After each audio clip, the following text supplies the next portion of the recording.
"Get out of the road, lady," the first rider shouted, his Harley growling like a living thing beneath him. Madison didn't move. She stood there on that sun-cracked California highway with her arms raised and that worn black leather jacket stretched above her head. And she screamed back at 14 motorcycles, "This jacket belonged to my father, and he told me you'd know his name." The engines cut one by one. Silence fell across that highway like a held breath. And the man at the front of the pack, a mountain of a man with gray at his temples and eyes that had seen everything, stared at that jacket like he was seeing a ghost. Because in a way he was. If this kind of story speaks to something deep in you, the kind of story about fathers and daughters and the loyalty that survives years and distance and silence, then subscribe to this channel right now. Hit that bell so you never miss a story like this one. And drop a comment below. Tell me what city you're watching from. I want to see how far this story travels. Now let's go back to that highway. Madison Carter's life was about to change in ways she never could have predicted. Madison Carter had not cried in 4 days. Not when she filed the missing persons risk report and the officer behind the desk looked at her like she was wasting his Saturday afternoon. Not when she drove home alone through streets that felt suddenly foreign. The familiar turns and stop signs, stores, all looking slightly wrong. The way everything looks wrong when the world has shifted underneath you. Not when she sat in her father's kitchen at 2 a.m. and held his coffee mug in both hands and tried to remember the last thing she had said to him. She thought it had been something ordinary, something about groceries, something forgettable. That was the part that kept her up at night. She hadn't cried, but she hadn't slept either. William Carter, her father, the man most people in Clement, California knew simply as Ghost, though Madison had never once heard that name growing up, had been gone for 96 hours when Madison finally decided to take apart his garage. She didn't know exactly what she was looking for. That was the honest answer. And Madison had always been a painfully honest person, a quality her father had encouraged with such consistency that she sometimes thought it was the most deliberate thing he'd ever taught her. She was looking for anything. She was looking for the thing that would make sense of a man who left his wallet on the kitchen counter, his phone charging beside the stove, his diabetes medication 7 pills remaining in the orange prescription bottle, 7 days of her father's life sitting untouched on the bathroom shelf and simply was not there. People don't just leave, she had told the officer. The officer had smiled the way people smile when they want to look patient while feeling nothing of the sort. He had said, with the practiced gentleness of a man who had delivered this particular speech many times before, that adults leave all the time, that it was not uncommon, that sometimes people needed a change and didn't know how to say so. That William Carter was 56 years old and had every right in the world to go wherever he chose. Madison had looked at that officer and felt something harden inside her chest. She said very quietly, "He didn't take his insulin." The officer had written something down. He had told her they would look into it. He had not looked into it, or if he had, nobody had called her to say so. So Madison drove home and she started taking apart her father's life, piece by piece, looking for the thing that didn't belong. The garage was where William lived, in every sense that mattered. It was where he spent his mornings and his evenings, where he kept the radio playing country music from a station that had been broadcasting from the same Fresno tower since before Madison was born. It was where he repaired the neighbors' vehicles for whatever they could afford. Sometimes cash, sometimes a casserole, sometimes just a handshake and a genuine thank you. It smelled like motor oil and old metal, and something underneath that she could never quite name. Something that just smelled like him. And standing in it now without him was the closest Madison had come to losing her composure since this whole nightmare started. She started with the obvious places. The filing cabinet in the corner, which held years of service records written in her father's cramped, careful handwriting. The workbench drawers, each one organized with a precision that had always seemed slightly at odds with the rough and grease-stained hands that maintained it. She looked through his invoices, his customer notes, the little calendar he kept pinned above the workbench where he marked appointments and oil change reminders, and in the bottom corner of every Sunday square, a small letter M that she had always assumed stood for her name. Nothing. Nothing out of the ordinary. Nothing that explained 4 days of silence from a man who called her every single evening, without exception, at 7 o'clock. She was about to close the last drawer when she noticed the gap. It was subtle.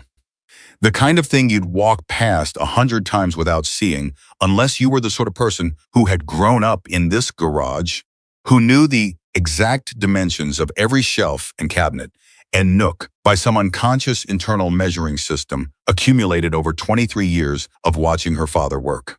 The back wall of the garage was covered in pegboard hooks and brackets holding tools, arranged with that same quiet precision, and the pegboard ran from one side to the other, except for a section behind the rolling toolbox in the corner, a section that Madison had never once looked at because the toolbox had always been there, heavy and immovable, and just part of the furniture of her childhood.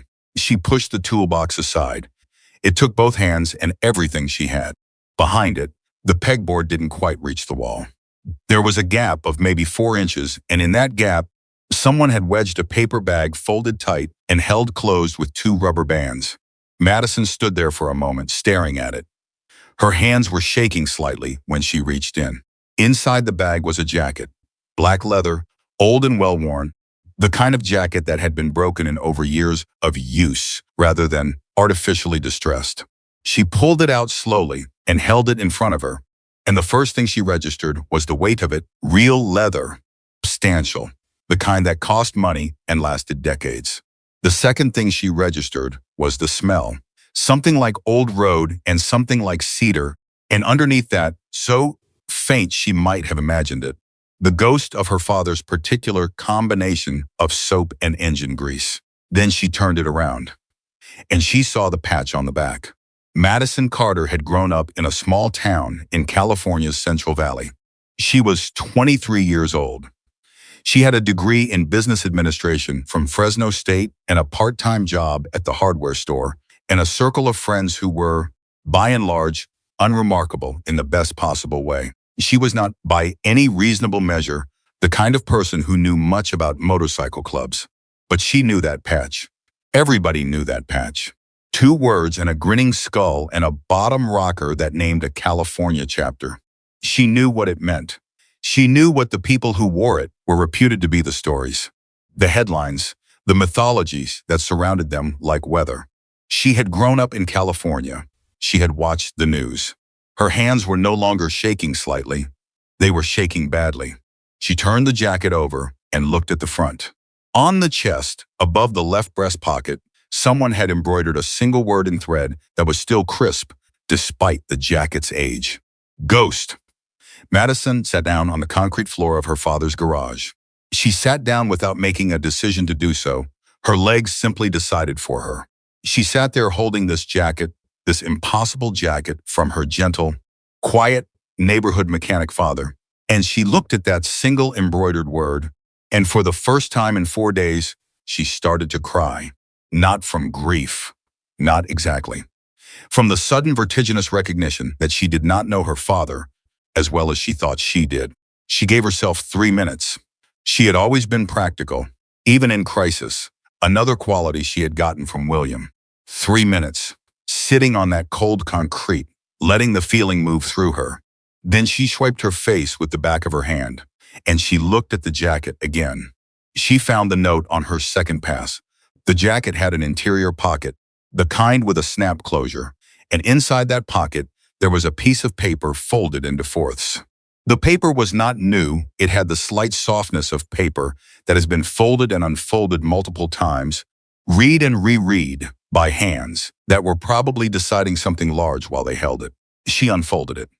The handwriting was her father's. Unmistakable. The same cramped, careful script from every service record in the cabinet, from every birthday card he'd ever given her, from the M's in the corner of the calendar squares. It said, "If something happens to me, find the people who know this jacket. Tell them Ghost needs his brothers. They'll know what to do. And Madison, don't go to the police. Not yet. Trust me one more time." She read it 4 times. Then she looked at the jacket. Then she looked at the note. Then she looked up at the ceiling of her father's garage, at the fluorescent light that flickered slightly the way it had flickered for as long as she could remember, the repair of which her father had somehow always managed to postpone. And she said out loud, to nobody, in a voice that was very steady for a person whose world had just fractured along a seam she hadn't known was there, "Okay, Dad." The problem, of course, was that Madison had no idea how to find them. She spent the rest that night at her father's kitchen table, with her laptop open and the leather jacket lying across the chair opposite her like a companion. She was methodical about it, which helped. She was a list maker, a planner, a person who defaulted to logistics when emotion threatened to overwhelm. She made a list of what she knew. She made a list of what she needed to find out. She made a list of possible approaches. Most of the approaches she crossed off immediately. She wasn't going to walk into a biker bar. She had no contacts. She had no starting point. She searched online, which felt both obvious and absurd, and found what she expected to find: history, legend, news articles, the mythology. Nothing useful. Nothing that gave her a name or a place or a number to call. She fell asleep at the table sometime around 4 in the morning with her head on her arms and the jacket draped over her shoulders like she was cold, which she was. She woke up an hour later with a name in her head: Roy Becker. Roy Becker was 61 years old and ran a small auto parts shop on the edge of town called Becker's. He had been her father's friend, or something close to it, one of those adult friendships that looks from the outside like two people who simply exist in each other's orbit, who drink coffee together and speak in shorthand, and occasionally show up when things go wrong. Madison had known Roy her whole life. She had not thought to call him until this moment. She called him at 5:30 in the morning. He picked up on the second ring, which told her that Roy Becker was also not sleeping. "Madison," he said, no surprise in his voice, which was itself surprising. "Roy," she paused. "Did you know about the jacket?" A longer pause on his end. "Then your dad told me, if you ever called asking about it, to tell you to drive out to the highway. Route 33, about 6 miles north of town. Park on the shoulder. Wait, and don't be scared." Madison stared at the jacket on the chair. "Don't be scared," she repeated. "He said you'd probably laugh at that part." She didn't laugh, but she understood why her father thought she might. "Soon as you can," Roy said. And Madison. A pause. "Bring the jacket." She drove out to Route 33 at 7 in the morning as the sun was coming up over the valley and burning the low fog off the fields on either side of the highway. She parked on the shoulder, the way Roy had said, and she got out of the car, and she held the jacket under her arm, and she waited. She had been waiting for about 40 minutes, during which time she had talked herself out of leaving approximately 6 different times when she heard them. You hear a group of motorcycles before you see them, especially on a quiet rural highway in the early morning.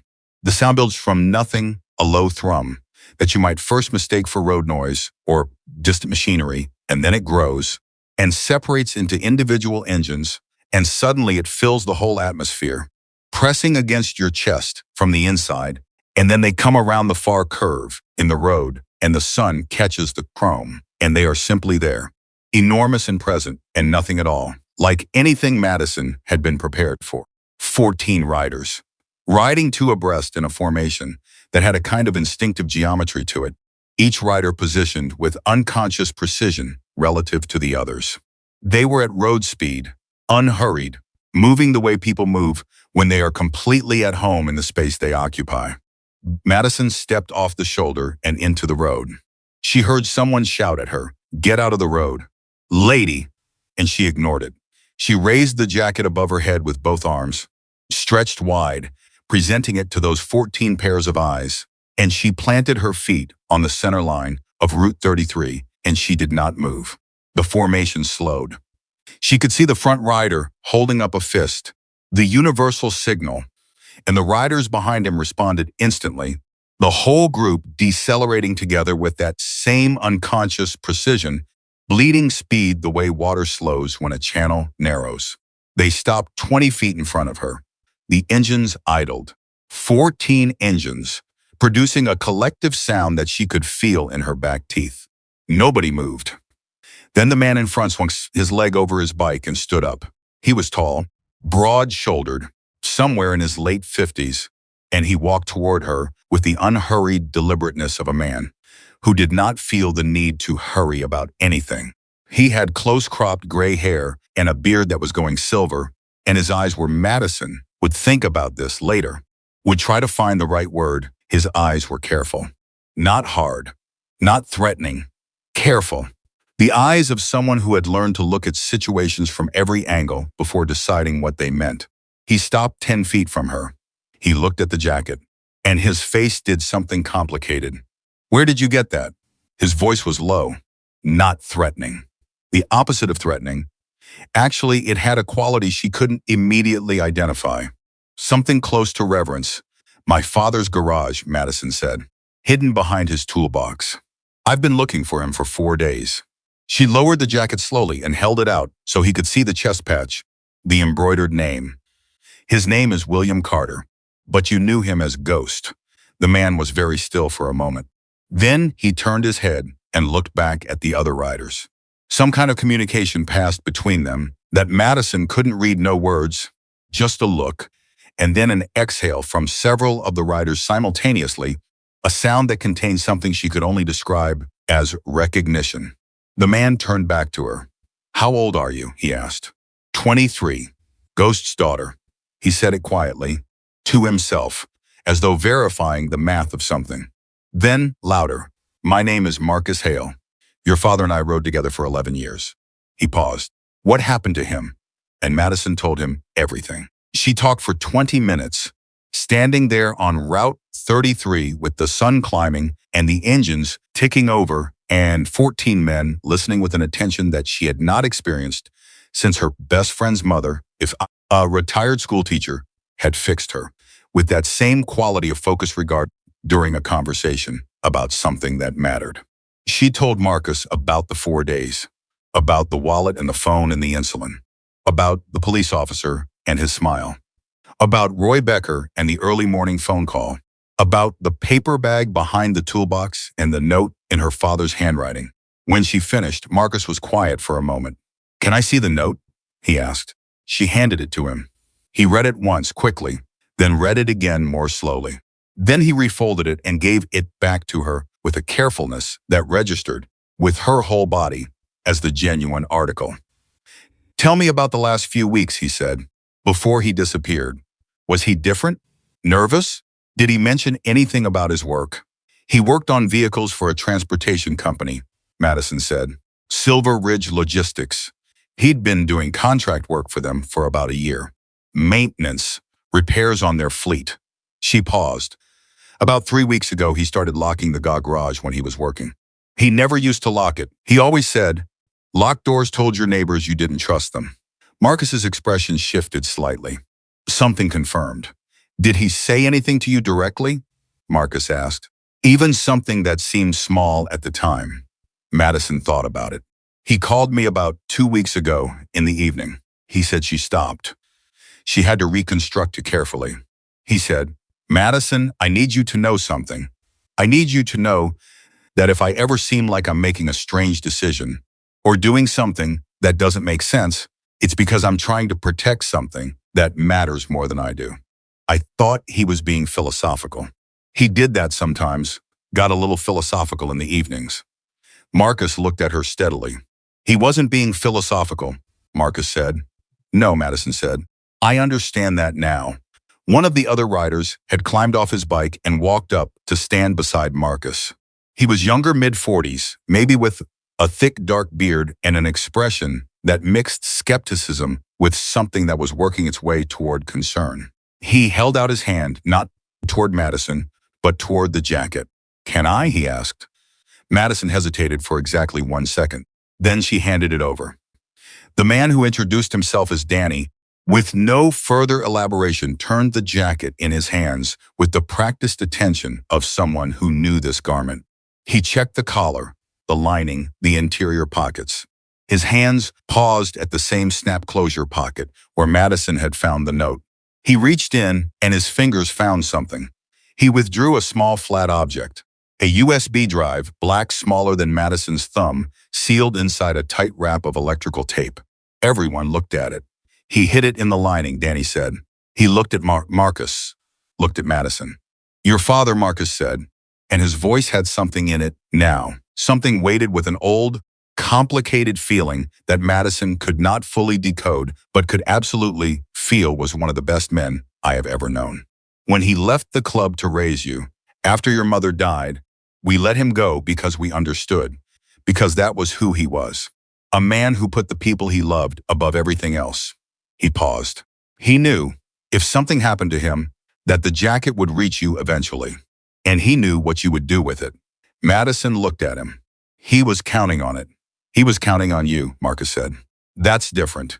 They moved off the highway, pulling the bikes onto a wide gravel shoulder further north where the road bent and a stand of old eucalyptus provided some cover. Madison sat on the tailgate of Danny's truck.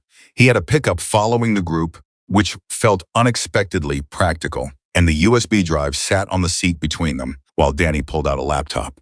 While Danny worked, Marcus sat across from Madison on an overturned equipment case and talked.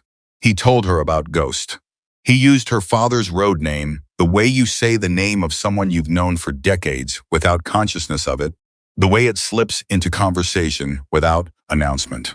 He told her about the years before Madison's memory, about a young man from Fresno who had come into their orbit through a vehicle breakdown on a winter highway. Ghost had pulled over and helped without being asked, and then stayed to fix the problem completely, and then shared food from a cooler, and then, weeks later, had shown up at their chapter's garage with a question and a set of tools, and nobody had sent him away. He was the best mechanic any of us had ever seen, Marcus said. But that wasn't why he stayed. He stayed because he understood what we were, underneath the things the world said we were. He understood loyalty. He never talked about any of this, Madison said. He made a decision, Marcus said. When your mother passed and you were 3 years old, he made a decision to give you something clean, something without the complications. He looked at her without apology. People on the outside don't always understand us. He didn't want you to grow up carrying a weight that wasn't yours. He could have told me, Madison said.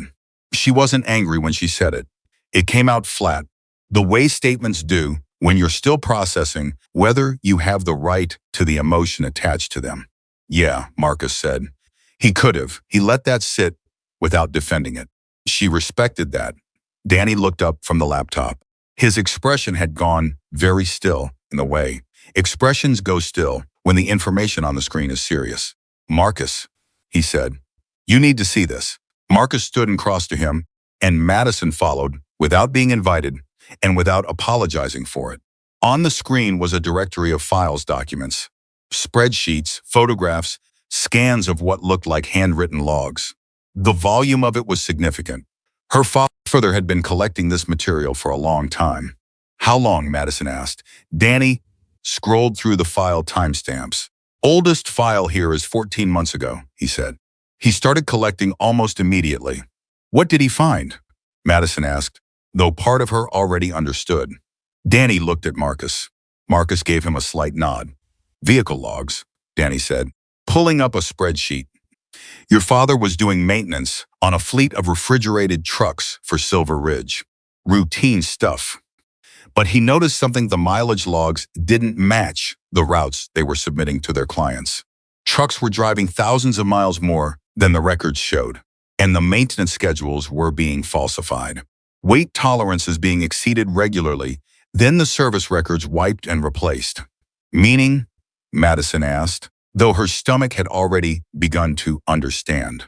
Meaning those trucks were carrying something they didn't want anyone to know about, Marcus said. Something heavy, something that traveled far. And they needed someone who knew engines to keep those trucks running without asking questions. He paused. Your father asked questions. He started making copies, Madison said. He was building a case, Danny said. A real one. Not just impressions. Documents, timestamps, cross-referenced routes. He looked at Madison with something close to admiration. Your father is a careful man.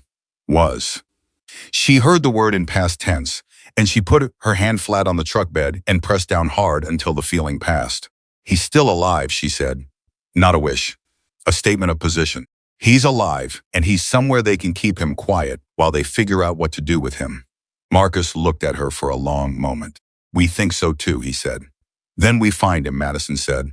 Nobody argued with her.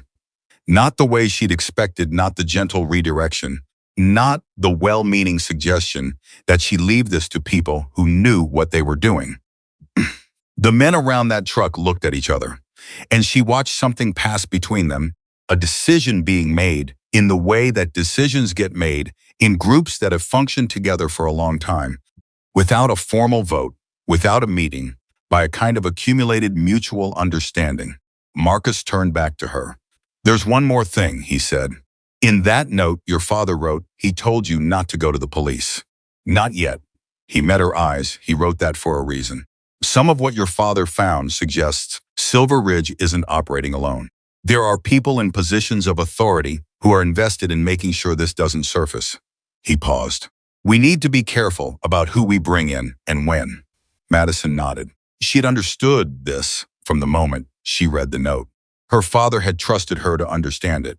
What do we do first? She asked. We follow the trucks, Marcus said. The routes your father documented.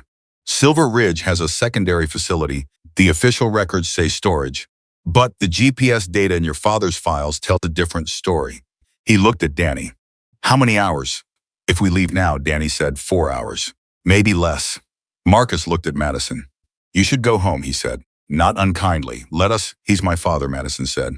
Marcus looked at her for a long moment. She held his gaze. Then stay close, he said. Do exactly what I say, when I say it. Don't improvise, don't get brave. He paused. Can you do that?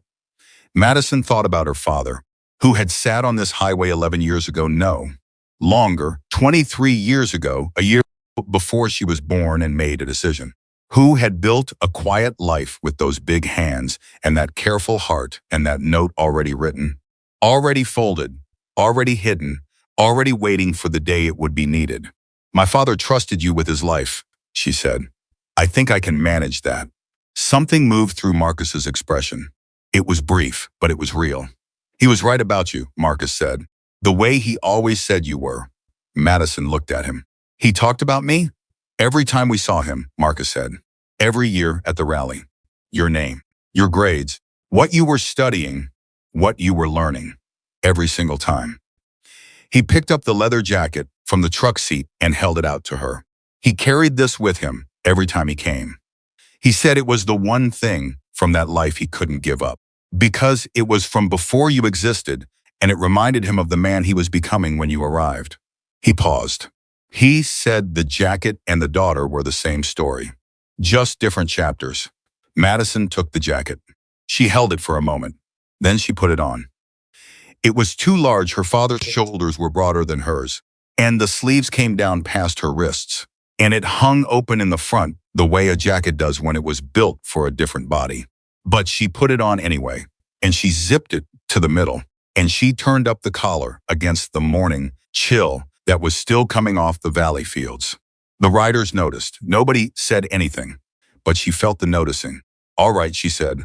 Show me where we're going. The jacket smelled like her father. And that was the thing Madison kept coming back to during those 4 hours on the road, not the USB drive, not the falsified logs, not the weight of what Marcus had told her about Silver Ridge and the routes that didn't match and the trucks carrying things nobody was supposed to know about. All of that was real, and all of it was urgent, and all of it sat in her chest like something swallowed wrong. But the jacket smelled like him, and that small fact kept her tethered to the reason she was doing any of this at all. She rode in Danny's truck. Marcus had actually insisted, initially, that she follow in her own car, keep some distance, maintain the option to peel off if things developed in a direction that required her to be somewhere safer. Madison had looked at him with an expression that apparently communicated her feelings on the subject without requiring words, because Marcus had studied her face for a moment and then said, simply, Danny's truck, and that had been the end of the discussion. Danny drove the way her father drove, hands relaxed on the wheel. Attention absolute. He didn't talk for the first hour, which she appreciated. She sat in the passenger seat, with the jacket zipped to her chin and her father's USB drive in her front pocket. A small, hard rectangle. She kept touching with her fingertips every few minutes, the way you touch a bruise to remind yourself it's real. It was Danny who finally broke the silence. He told us about you, Danny said. Not an opening, exactly. More like a statement that had been waiting for the right moment to come out. At the annual, every year. Marcus already said this. I know. But I want you to understand it wasn't just general stuff. He was specific. He kept his eyes on the road. One year, he told us you'd gotten a perfect score on a business ethics exam and spent 20 minutes afterward arguing with the professor about a question the professor marked wrong, and then convinced the professor to look at it again, and the professor changed it. He paused. He was laughing when he told it. Couldn't get through the whole thing without laughing. Madison looked out the window. I remember that exam, she said. The professor was wrong. Yeah, Danny said. That's what Ghost said too. She was quiet for a moment. Was he happy when you saw him? At the annual, she wasn't sure. Exactly. Why the question mattered so much. She knew her father. She had lived alongside his happiness for 23 years. But she wanted the external confirmation, the view from outside the life she had shared with him. The way you want a second opinion, not because you doubt the first one, but because two truths are more solid than one. He was the happiest man in that room, Danny said. Every time. And that's saying something. Because we're not exactly a miserable bunch. She almost smiled. She didn't quite get there, but she almost did, and she thought her father would have counted that as something. She was still processing the smile that wasn't quite a smile when Danny's phone buzzed on the console between them. He glanced at it, then picked it up and handed it to Madison without looking at her. Read me what Marcus says, he said. She unlocked the screen. Danny's phone had no passcode, which tracked with everything she was learning about the culture of absolute mutual trust she had apparently driven into the middle of, and read the message aloud. He says, second vehicle in the convoy is tagged, cross-referencing with the GPS logs from Ghost's files. We've got a match on 3 separate routes. East facility confirmed. Tell Madison we're going to the right place. Danny nodded slowly. Tell him understood. She typed it and sent it. Then she held the phone for a moment, longer than necessary, looking at the exchange of messages above this one, a chain of brief, tactical communications going back several hours, Marcus and Danny, and several names she didn't recognize, coordinating in that same shorthand way that people communicate when they've been working together for so long that full sentences feel redundant. And then her eye caught something above the tactical messages. A different thread. Same contact, Danny's name in Marcus's phone, apparently but older, dated almost 2 years ago. She knew she shouldn't read it. She read the first line anyway, because the first line contained her father's name. Ghost reached out. Says he's into something at the new job and it's worse than he thought. Says he doesn't want to pull us in yet. You know how he is. Madison put the phone face down on the console. He called you, she said. Before. He reached out to Marcus almost 2 years ago. Danny didn't deny it. Yeah. And you let him handle it alone. No, Danny said. And his voice was flat in a way that pushed back against the implicit accusation without getting defensive about it. We tried. Marcus called him back 3 times. Sent 2 of our people to drive past his garage just to check the situation. Ghost told us he had it under control. He told us he needed to build the case properly before he brought anyone in, because he'd found something big enough that if they moved too early, the whole thing would get buried. He paused. Your father was not a man who made reckless decisions. If he said he needed time to do it right, we believed him. And then he disappeared, Madison said. And then he disappeared, Danny said, and you showed up on that highway. And here we are. She picked the phone back up. Who else knew about Ghost reaching out? About Silver Ridge. About what he found. Danny was quiet for a beat. That's the question we've been working on since Marcus read those files this morning. He glanced at her briefly. Your father documented more than the trucking routes. There are communications in those files, emails. copies of internal memos, partial records of phone calls. Some of those communications include names. Names of people who are not Silver Ridge employees. Madison turned to look at him fully. What kind of names? The kind, Danny said carefully. That explained why your father told you not to go to the police. The highway stretched ahead of them, wide and flat and indifferent. How bad? She asked. Bad enough, he said, that we're going to need to be very selective about who we hand that USB drive to. And when. She curled her hand around the drive in her pocket. My father knew that. Your father knew everything, Danny said. He just needed someone to carry the jacket to the right people. He paused. Turns out that was you. They drove in silence for another 20 minutes before the convoy of motorcycles ahead of them slowed and Marcus's voice came through on the radio clipped to Danny's visor. 2 miles, Marcus said. There's a turnoff on the left, unmarked, runs back about a quarter mile to a chain link enclosure. That's the secondary facility. A pause. Ghost logs show 3 trucks entered that location in the last month and didn't appear in any subsequent delivery records. They came in and didn't come out. Danny picked up the radio. What's the plan? We don't go in blind, Marcus said. We observe first. 30 minutes minimum. I need to know how many people we're dealing with. And if Ghost is in there?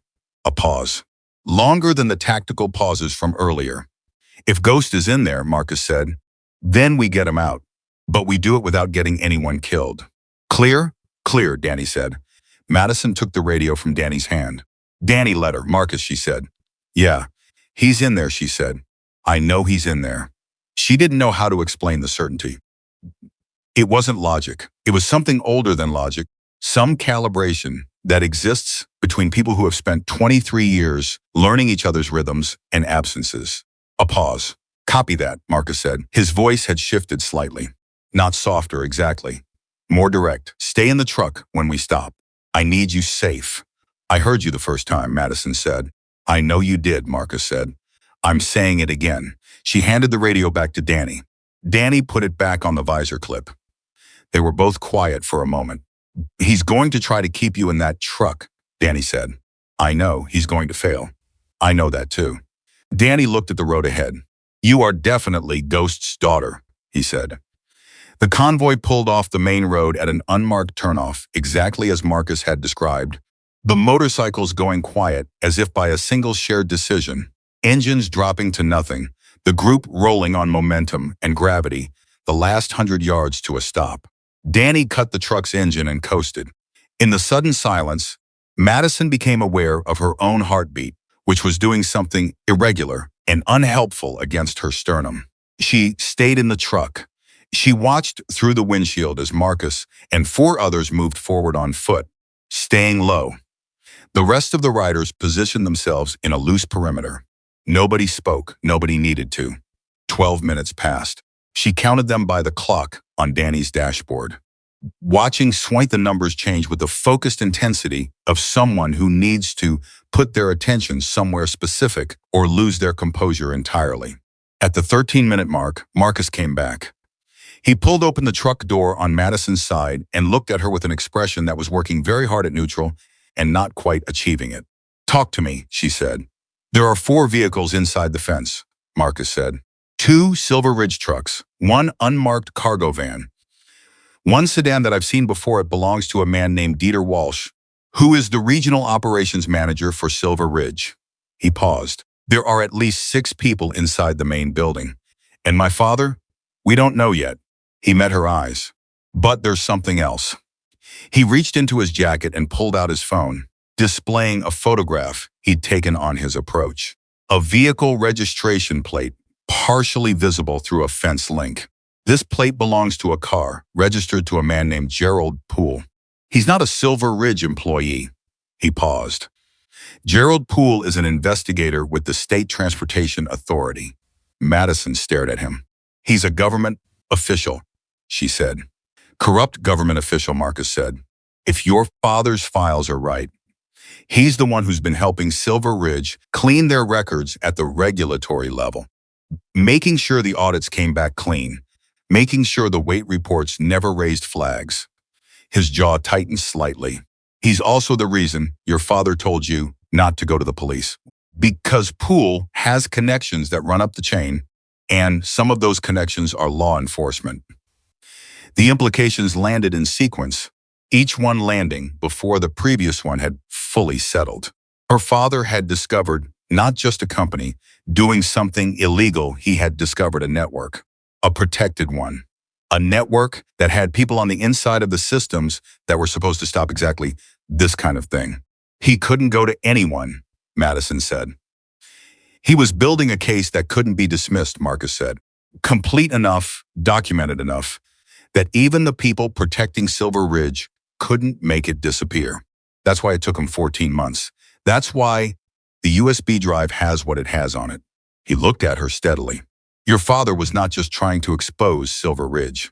He was trying to build something that would hold up even when the people being exposed had the power to make things go away. Madison thought about her father's hands.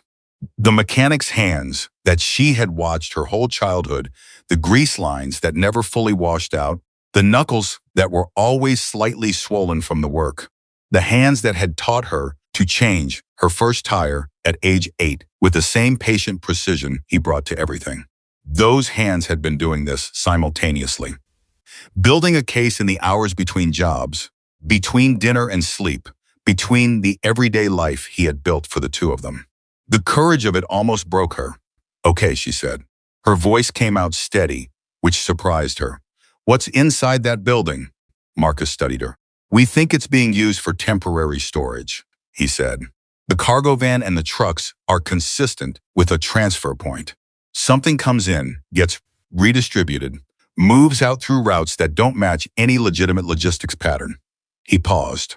And we think your father is somewhere in that building because he got too close and they needed to contain him long enough to decide what to do. 4 days, Madison said. They've had 4 days to decide. The air between them held that sentence. Which means we're not waiting another 12 minutes, Madison said. No, Marcus said, we're not. He stepped back from the truck door. But you are staying close to me. Not 30 feet behind. Not 10 feet. You stay where I can reach you.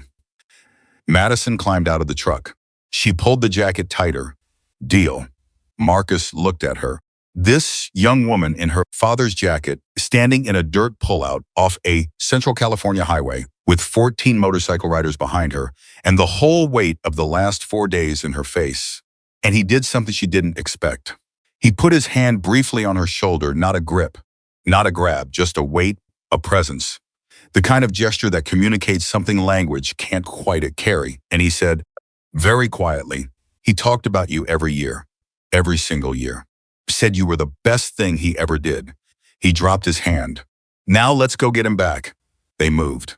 Marcus went first, followed by 4 riders he'd apparently designated in advance because no instructions were given. They simply fell in behind him in an order that felt predetermined. Danny was one of them. An older man named Reyes, who moved with the quietness of someone whose quietness was not accidental, was another. 2 more whose names Madison hadn't caught yet. Madison was in the center of this group, surrounded without being crowded. The way a formation closes around a protected element, not with intention, but with instinct. The gate in the chain link fence was padlocked. Reyes dealt with the padlock in approximately 8 seconds using a tool from his jacket pocket that Madison chose not to look at too closely. The lock came off. The gate swung. They moved through.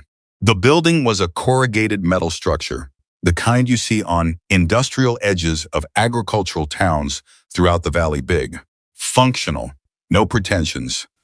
2 vehicles were parked against the far side. The unmarked cargo van was closest to a side door. The Silver Ridge trucks were further back, their rear doors sealed with transport locks. Marcus held up a fist. Everyone stopped. Voices inside. Male voices, 2 of them, having a conversation that was too muffled to make out fully. Something about timing. Something about a window. Marcus looked at Danny and made a series of gestures that clearly constituted a plan. Danny nodded, moved right. Reyes moved left. Marcus looked at Madison, pointed to the ground directly beside him, held her gaze until she nodded. She stood where he pointed. Danny reached the side door. Reyes reached the far end of the building.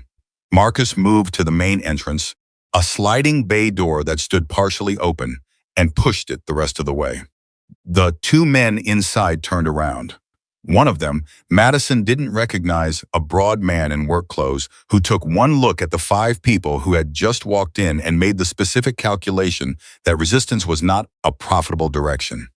He sat down on the floor without being asked.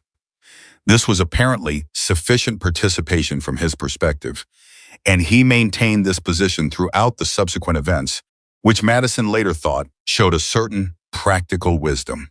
The other man was in business clothes, a button-down shirt with the sleeves rolled, and he had the look of a man who was accustomed to controlling situations and was experiencing the disorientation of a situation that was not responding to his usual methods of control. He was approximately 50, well-fed in the way of someone with an expense account, and his face cycled rapidly through several expressions before landing on something that was trying very hard to look like authority. "You can't be here," the man in the button-down said. "This is private property, and I am Gerald Poole," Marcus said. "Regional Investigator, State Transportation Authority." He said it the way you state a fact you have already verified. "We know what you are." He looked around the interior of the building. "Where is William Carter?" Poole's face did something complicated.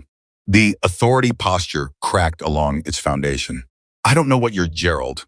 Marcus's voice hadn't changed volume or tone. It was very calm. "I've lived long enough and done enough to know when someone is calculating their best exit. And I want you to understand something. There is no good exit for you right now, unless it involves telling me where William Carter is. Because that USB drive that your friends at Silver Ridge were so worried about, it's been copied to 3 separate locations in the last 2 hours. Everything your employer has been doing, everything you've been helping them do, is already documented. You cooperating with us right now is the only thing that changes what happens next for you specifically." This was Madison registered, possibly not entirely true about the 3 copies. But it was said with such complete certainty that she almost believed it herself, and she knew the situation. Poole looked at the floor. He looked at Marcus. He looked at Madison. His eyes stopped on the jacket. Something shifted in his expression. Not recognition of her, he didn't know her, but recognition of the patch, of what it meant to be standing in a building with people who wore it. He made a decision. "There's a back room," Poole said. "Past the second partition, on the right." Marcus looked at Reyes. Reyes was already moving. Madison moved too. Marcus didn't stop her. The back room was a walled-off section of the larger building. Plywood partition, a padlocked door, that Reyes opened with a different tool from the same jacket pocket. The lock came off. The door inside, in the far corner, was her father. He was sitting on the ground with his back against the wall. And he was not in good shape, she registered this, with the clear-eyed practicality she had been maintaining. She registered the pale face and the sunken look around the eyes that came from 4 days without insulin and inadequate hydration. And she registered all of this efficiently and set it aside to be processed later, but he was conscious. He was awake, his eyes were open. And when they landed on her, on his daughter, standing in his jacket, in the doorway of the worst room she had ever walked into, his face did something that she would carry for the rest of her life. He had been holding himself together. She could see that, could see the particular quality of stillness in someone who has been maintaining composure across a long stretch of time, because collapsing wasn't an option. And then he saw her, and the composure didn't collapse, it just released, like a held breath, like a hand unclenching. "Madison," he said. His voice was hoarse and rough, and it was absolutely him. She crossed the room in 4 steps and went to her knees beside him. "Hi, Dad," she said. Her voice was steady. She had saved the unsteady for later, for when this was done. "You've forgotten at your medication." He made a sound that was partly a laugh and entirely something more than that. He reached up and put his hand on the side of her face, his mechanic's hand with the permanent grease lines and the swollen knuckles, and he looked at her for a long moment with an expression that had years of things in it: the choice he had made, the life he had built, the secret he had carried, and the daughter who had found him anyway. You found the jacket, he said. Behind the toolbox, she said. Roy told me where to go. Good man, Roy. He glanced past her at the doorway, where Marcus was standing. And the look that passed between Marcus and her father in that moment was something Madison felt physically, something old, something forged in years she hadn't been alive for, something that didn't need words and didn't try to use them. Ghost, Marcus said. Her father looked at his old friend. You came. Your daughter found us, Marcus said. Stood in the middle of Route 33 with your jacket over her head and 14 engines pointed at her, and she did not move. Her father looked back at her. His hand was still on her face. Of course she didn't, he said. Madison put her hand over his. We need to get you up, she said. Can you walk? I can walk, he said. Don't be stubborn about it if you can't. I said I can walk. Madison, okay, she said, but you're going to lean on me. He started to argue. She looked at him with the look that was apparently genetic, the look that communicated a position without requiring it to be defended. He recognized it because he had looked at her with the same look her entire life. He stopped arguing. Danny appeared in the doorway with a bottle of water and a granola bar from somewhere practical and efficient, which was exactly what Danny apparently was. And Madison helped her father drink slowly while Reyes checked on the situation in the main space. Pool? Marcus called. Cooperative, Reyes called back. Very cooperative. Then we have about 30 minutes before someone at Silver Ridge wonders why their man isn't checking in, Marcus said. He looked at William, Ghost. The files. Are there more? Anything not on the drive? William looked at his daughter, then at Marcus. The drive has everything. I made sure. Every document, every log, every communication. 14 months. His voice was steady now, gaining back its foundation with each sentence. I was 2 weeks away from having enough to take it to the federal level. Someone at the company figured out I was building something. He paused. They moved quickly. They moved before you could get it out, Marcus said. Yeah. He looked at Madison. I left the note in the jacket 3 months ago. I wasn't sure I'd need it. Then I was sure. He squeezed her hand. I knew you'd find it. You knew I'd search your garage, she said. I knew you'd look everywhere, he said. Because you're you. Marcus pulled out his phone. I'm making a call, he said. Someone I trust at the federal level, independent of the state authority. Someone who is not Gerald Poole's friend. He looked at William. The case you built is clean enough to go directly to them. Right now. William nodded. That was always the plan, he said. I just didn't plan on needing to be carried out. You're not being carried, Madison said. I'm about to be helped up off a concrete floor by my 23-year-old daughter. That's different, she said. How is that different? Because I'm choosing to help you, she said. You don't carry someone who's choosing to stand beside you. He was quiet for a moment. Then something in his face broke open. Really? In the way that things break open when they've been sealed for too long, and he put his arm around her shoulders and pulled her into him and held on. She let him. She held on back. Outside, Marcus was on the phone. The riders were maintaining the perimeter. Poole was sitting on the floor of the main room, having what sounded like a very uncomfortable but increasingly candid conversation with Reyes about what the next several hours of his life were going to look like. The 2 Silver Ridge trucks sat in the building with their sealed doors containing whatever they contained, and the evidence of what they contained was in Madison's front pocket in a small black rectangle. Copied now. Marcus had made sure of that before they entered.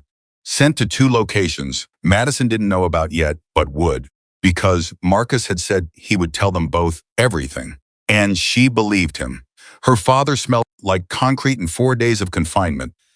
And underneath all of that, still, himself. She pressed her face into his shoulder for a moment and breathed that in. The jacket fits you, he said, his voice rough against her hair. It's enormous, she said. You'll grow into it. She pulled back enough to look at his face. He looked tired and he looked relieved. And he looked at her with the specific quality of attention he had always given her. The same attention he gave to a complicated engine or a difficult repair total, focused like she was the most important problem in the room, and also not a problem at all. There's a lot you didn't tell me, she said. Yeah, he said. We're going to have a conversation about that. Yeah, he said again.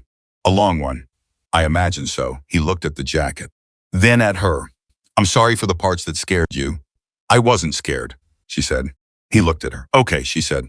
I was scared. I know. But I wasn't going to stop. I know that too, he said. I've always known that about you.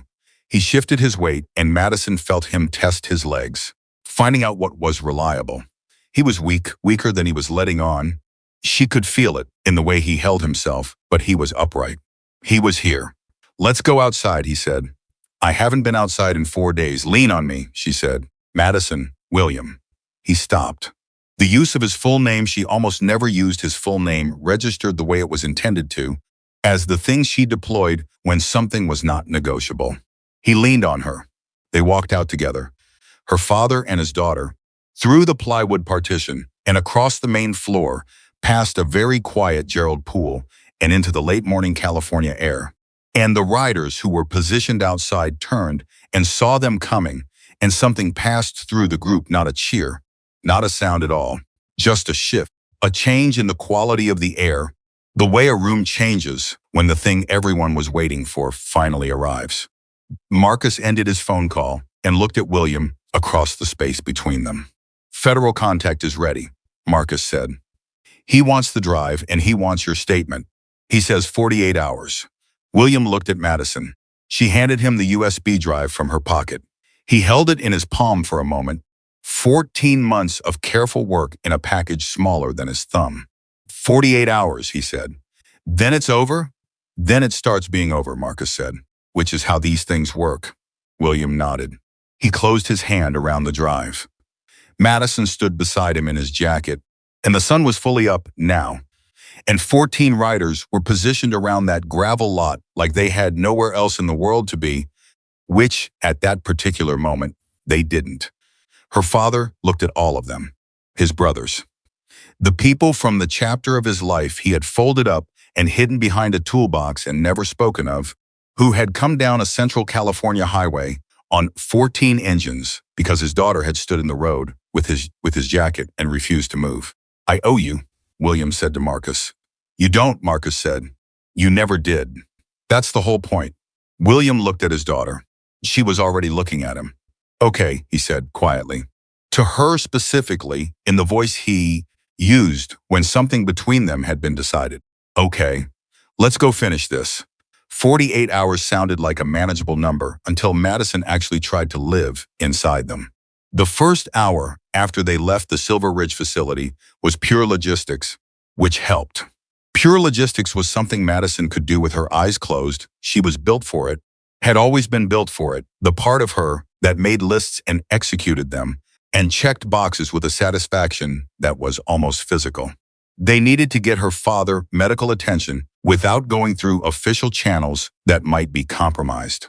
They needed to secure the USB drive in a way that made it accessible to the right people and inaccessible to everyone else. They needed to get Gerald Poole into a position where his cooperation was incentivized and his disappearance was impossible. Marcus had plans for all three. He always seemed to have plans. She was learning. The way certain people carry plans, the way other people carry keys automatically, without drama, because not having them was simply not an option he recognized. A doctor came to them. His name was Abner Ochoa, and he was 60 years old and had served 2 tours in Vietnam and had been the chapter's go-to medical resource for over a decade, a fact that explained both his availability at short notice and his complete lack of visible surprise at any aspect of the situation he walked into. He checked William's blood glucose, produced insulin from a kit he'd brought with him, started fluids, and then sat on the truck's running board and talked to William in the calm, methodical way of a man who had seen worse and remained functional anyway. Madison sat 3 feet away and listened to her father's breathing and tried not to watch the IV line too carefully. You're dehydrated, Abner told William in the tone of a man delivering a verdict. Your glucose is bad, but not as bad as it should be after 4 days, which tells me you were given some food, even if it wasn't enough. Whoever held you wasn't trying to kill you. No, William said. They were trying to figure out if I'd talked to anyone. Had you? William looked at Madison. Apparently, he said. Abner looked at Madison too. Then he looked at the jacket. Then he looked back at William with an expression that contained something warm and dry and real. You raised her right, he said. I tried, William said. Based on available evidence, Abner said, you succeeded. Madison looked away because her eyes were doing something she was not going to permit. She focused on the middle distance and kept her voice level. How long before he's stable enough to travel? He's stable now, Abner said. Stable and mobile are different from optimal. Optimal is 3 days of rest. Proper meals, sleep in an actual bed. He looked at William. How long can you give me before whatever you're planning happens? We have 48 hours, William said. Then we hand the evidence to federal contacts. Abner looked at Marcus. And between now and then, we stay moving, Marcus said. Nothing stationary. Nothing predictable. Abner nodded like this was a reasonable answer. He packed his kit with the efficiency of long practice. I'll check him again in 12 hours, he said. Keep him drinking water. Don't let him pretend he's fine when he isn't. He looked at Madison specifically when he said this last part. He's very good at pretending. I know, Madison said. He does it constantly. Hey, William said. She's not wrong, Abner said, and stood up. The group moved to a secondary location, a property that belonged to a chapter member. Land rather than a building, the kind of rural Central California acreage that sits back from the road behind gates and trees, and exists in its own quiet, separate world. A long table appeared from somewhere. Coffee appeared. Someone produced sandwiches, the ordinary kind in plastic wrap, and Madison ate one, standing up without tasting it, because her body needed fuel, and the details of the fuel were irrelevant.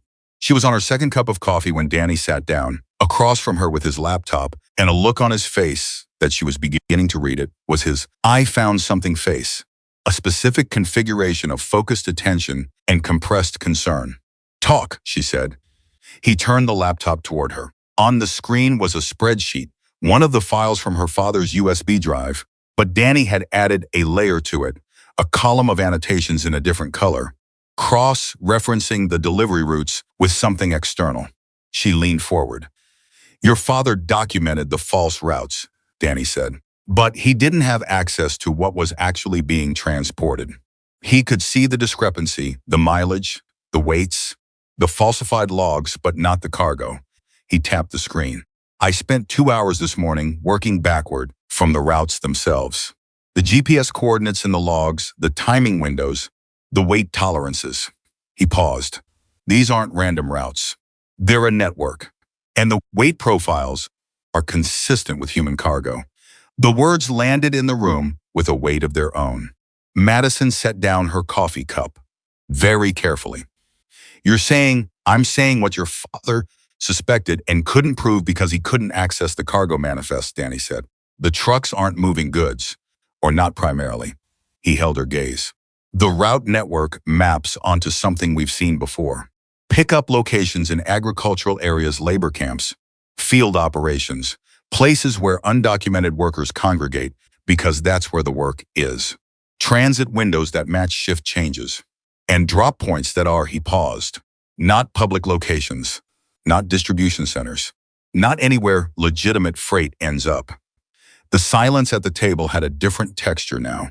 How many people? Marcus asked from across the table. He had been listening. He was always listening. The weight logs suggest Danny stopped, recalculated. Per transit, somewhere between 15 and 30. At the frequency, your father documented 3 to 5 runs per month, over 14 months. We're talking hundreds of individual transports. Madison looked at her father. He was sitting at the end of the table, his hands wrapped around a coffee mug, and his expression told her that this was not new information to him. He had known. He had suspected, and then confirmed it, and then built 14 months of documentation around it precisely because the scale of it required something unassailable. Dad, she said. I know, he said. You knew this the whole time. I knew what I could prove, he said carefully. And I knew I couldn't prove it fast enough to stop it, which meant I had to prove it completely enough that stopping it was unavoidable. He set down the mug. Every time I found something, they were still running. If I had gone to anyone too early, with incomplete evidence, The whole network would have folded and rebuilt somewhere else. And those people he stopped. I couldn't let that happen. The weight of 14 months of knowing and waiting and collecting and staying quiet sat in the space he left. You carried that, Madison said. Yes, he said. Alone. It wasn't the first time I'd carried something alone, he said quietly. And there it was, the other thing. The weight beneath the weight, the years of raising her without telling her who he was or where he came from or what he had left behind to build the life they shared. She heard it. He knew she heard it.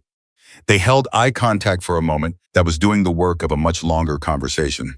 Marcus cleared his throat, not rudely, just to move things forward. The way Marcus moved things forward by filling silences that needed filling with something practical. The federal contact needs this information, he said. Not just the transport logs, the cargo analysis too. He looked at Danny. How confident are you? Confident enough to stake the case on it, Danny said. Your father's documentation, plus the cargo analysis, creates a complete picture. 14 months of routes, falsified records, regulatory corruption, and now the probable nature of the cargo itself. He looked at William. What you built is a prosecution, not a tip. An actual prosecution. William was quiet for a moment. There's something else, he said. The table went still. William looked at his hands. Then he looked up at Marcus. In the last 2 months of records, the ones I was compiling when they took me, I found something that changed the scope. He paused. There's a manifest. Not a Silver Ridge document. Something I found when I was servicing one of the trucks and found a document pack that had slipped behind the seat liner. A routing document with a different company letterhead. Different company? Marcus asked. Silver Ridge is a subsidiary, William said. Or more precisely, Silver Ridge is a front. The actual operation runs through a parent company that's incorporated offshore. The Silver Ridge name is the visible layer. He looked around the table. The document I found had the parent company name on it, and the routing listed 3 states and a border crossing. The word border fell into the room like a stone into still water. You have this document? Marcus asked. I had it, William said. They took it when they took me. But I photographed it. He looked at Madison. I photographed everything before they got here. The originals are gone, but the photographs are on the drive. Danny was already pulling up the drive directory on the laptop.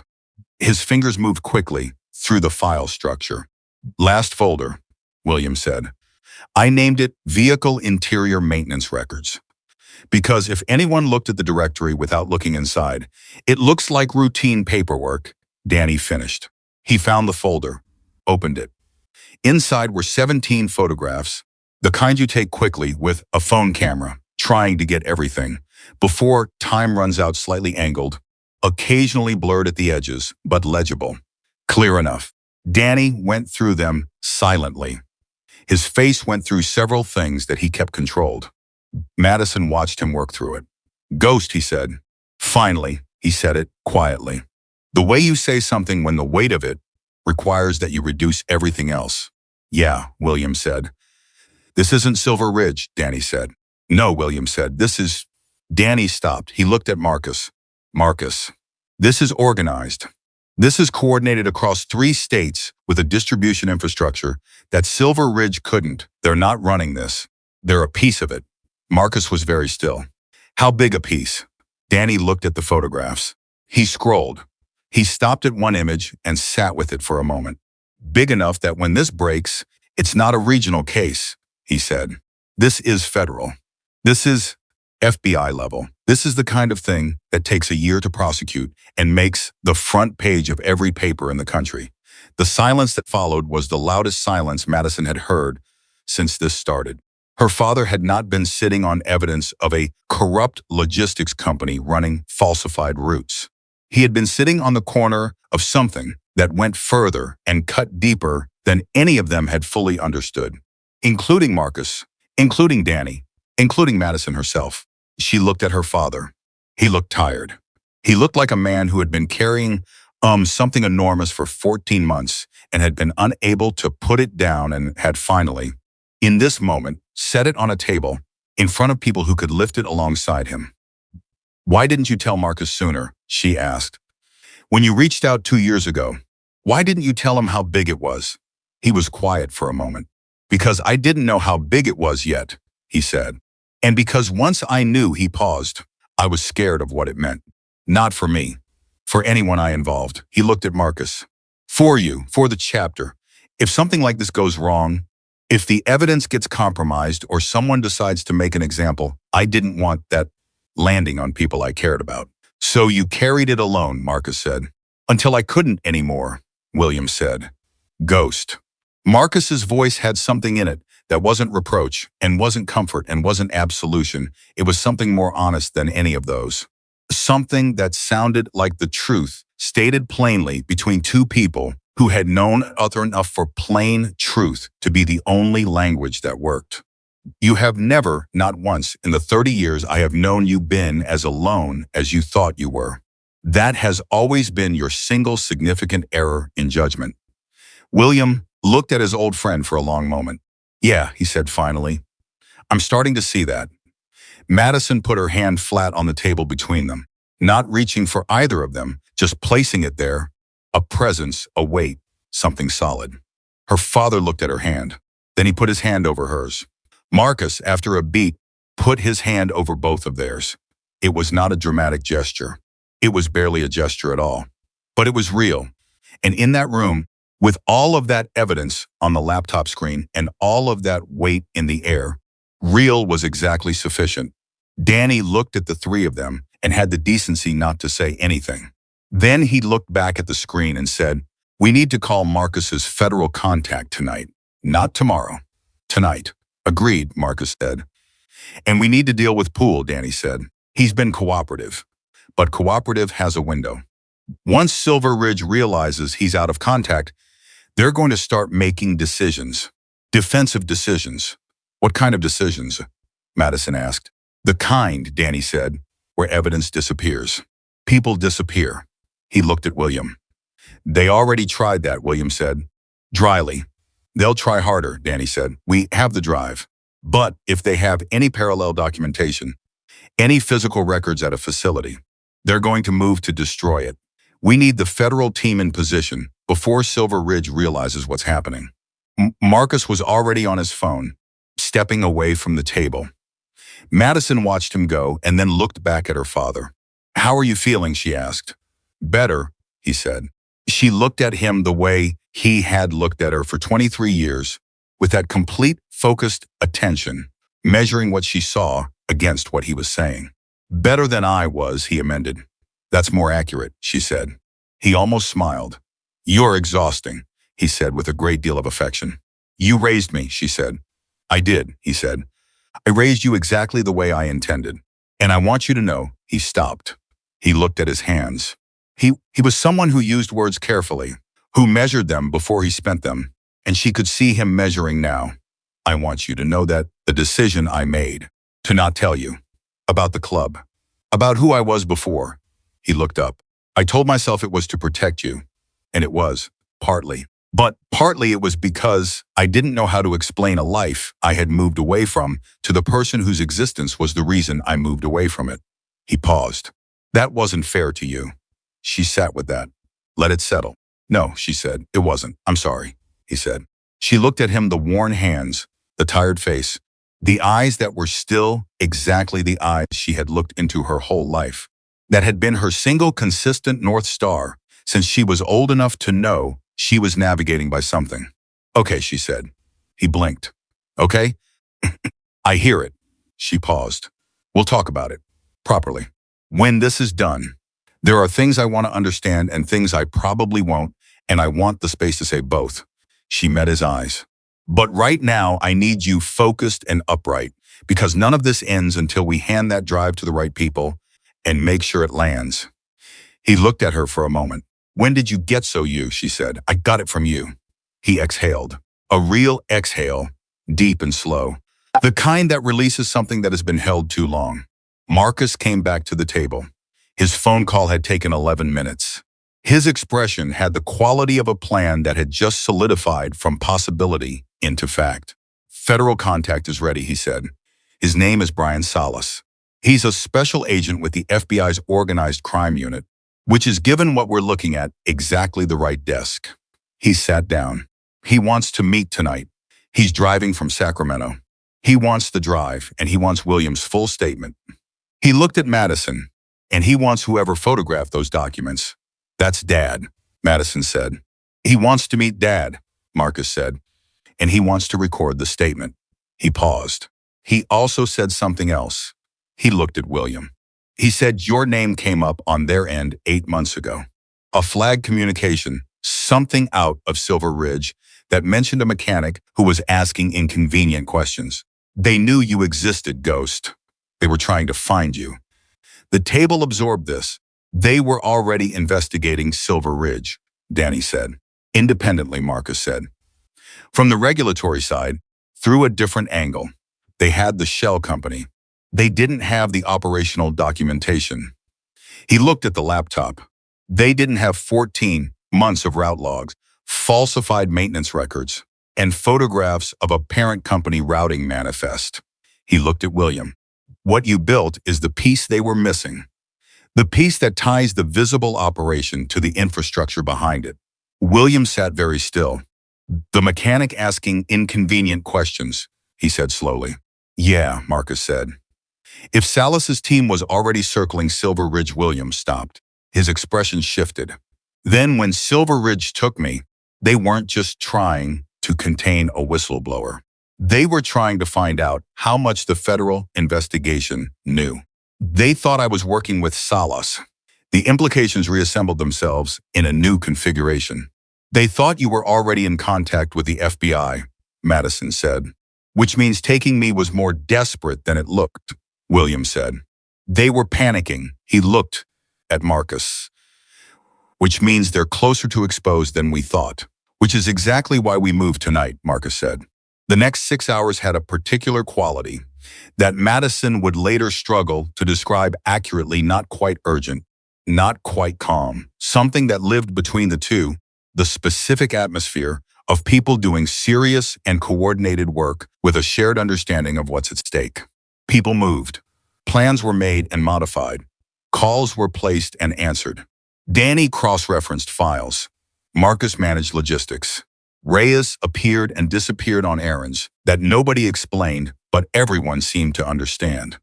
Madison stayed close to her father and did the things that needed doing and did not let herself think too far ahead, because too far ahead was where the fear lived, and fear was not going to be useful for the next 6 hours. At one point, while her father was resting on a cot someone had produced from somewhere, and Abner was checking his numbers for the second time, Madison stepped outside alone.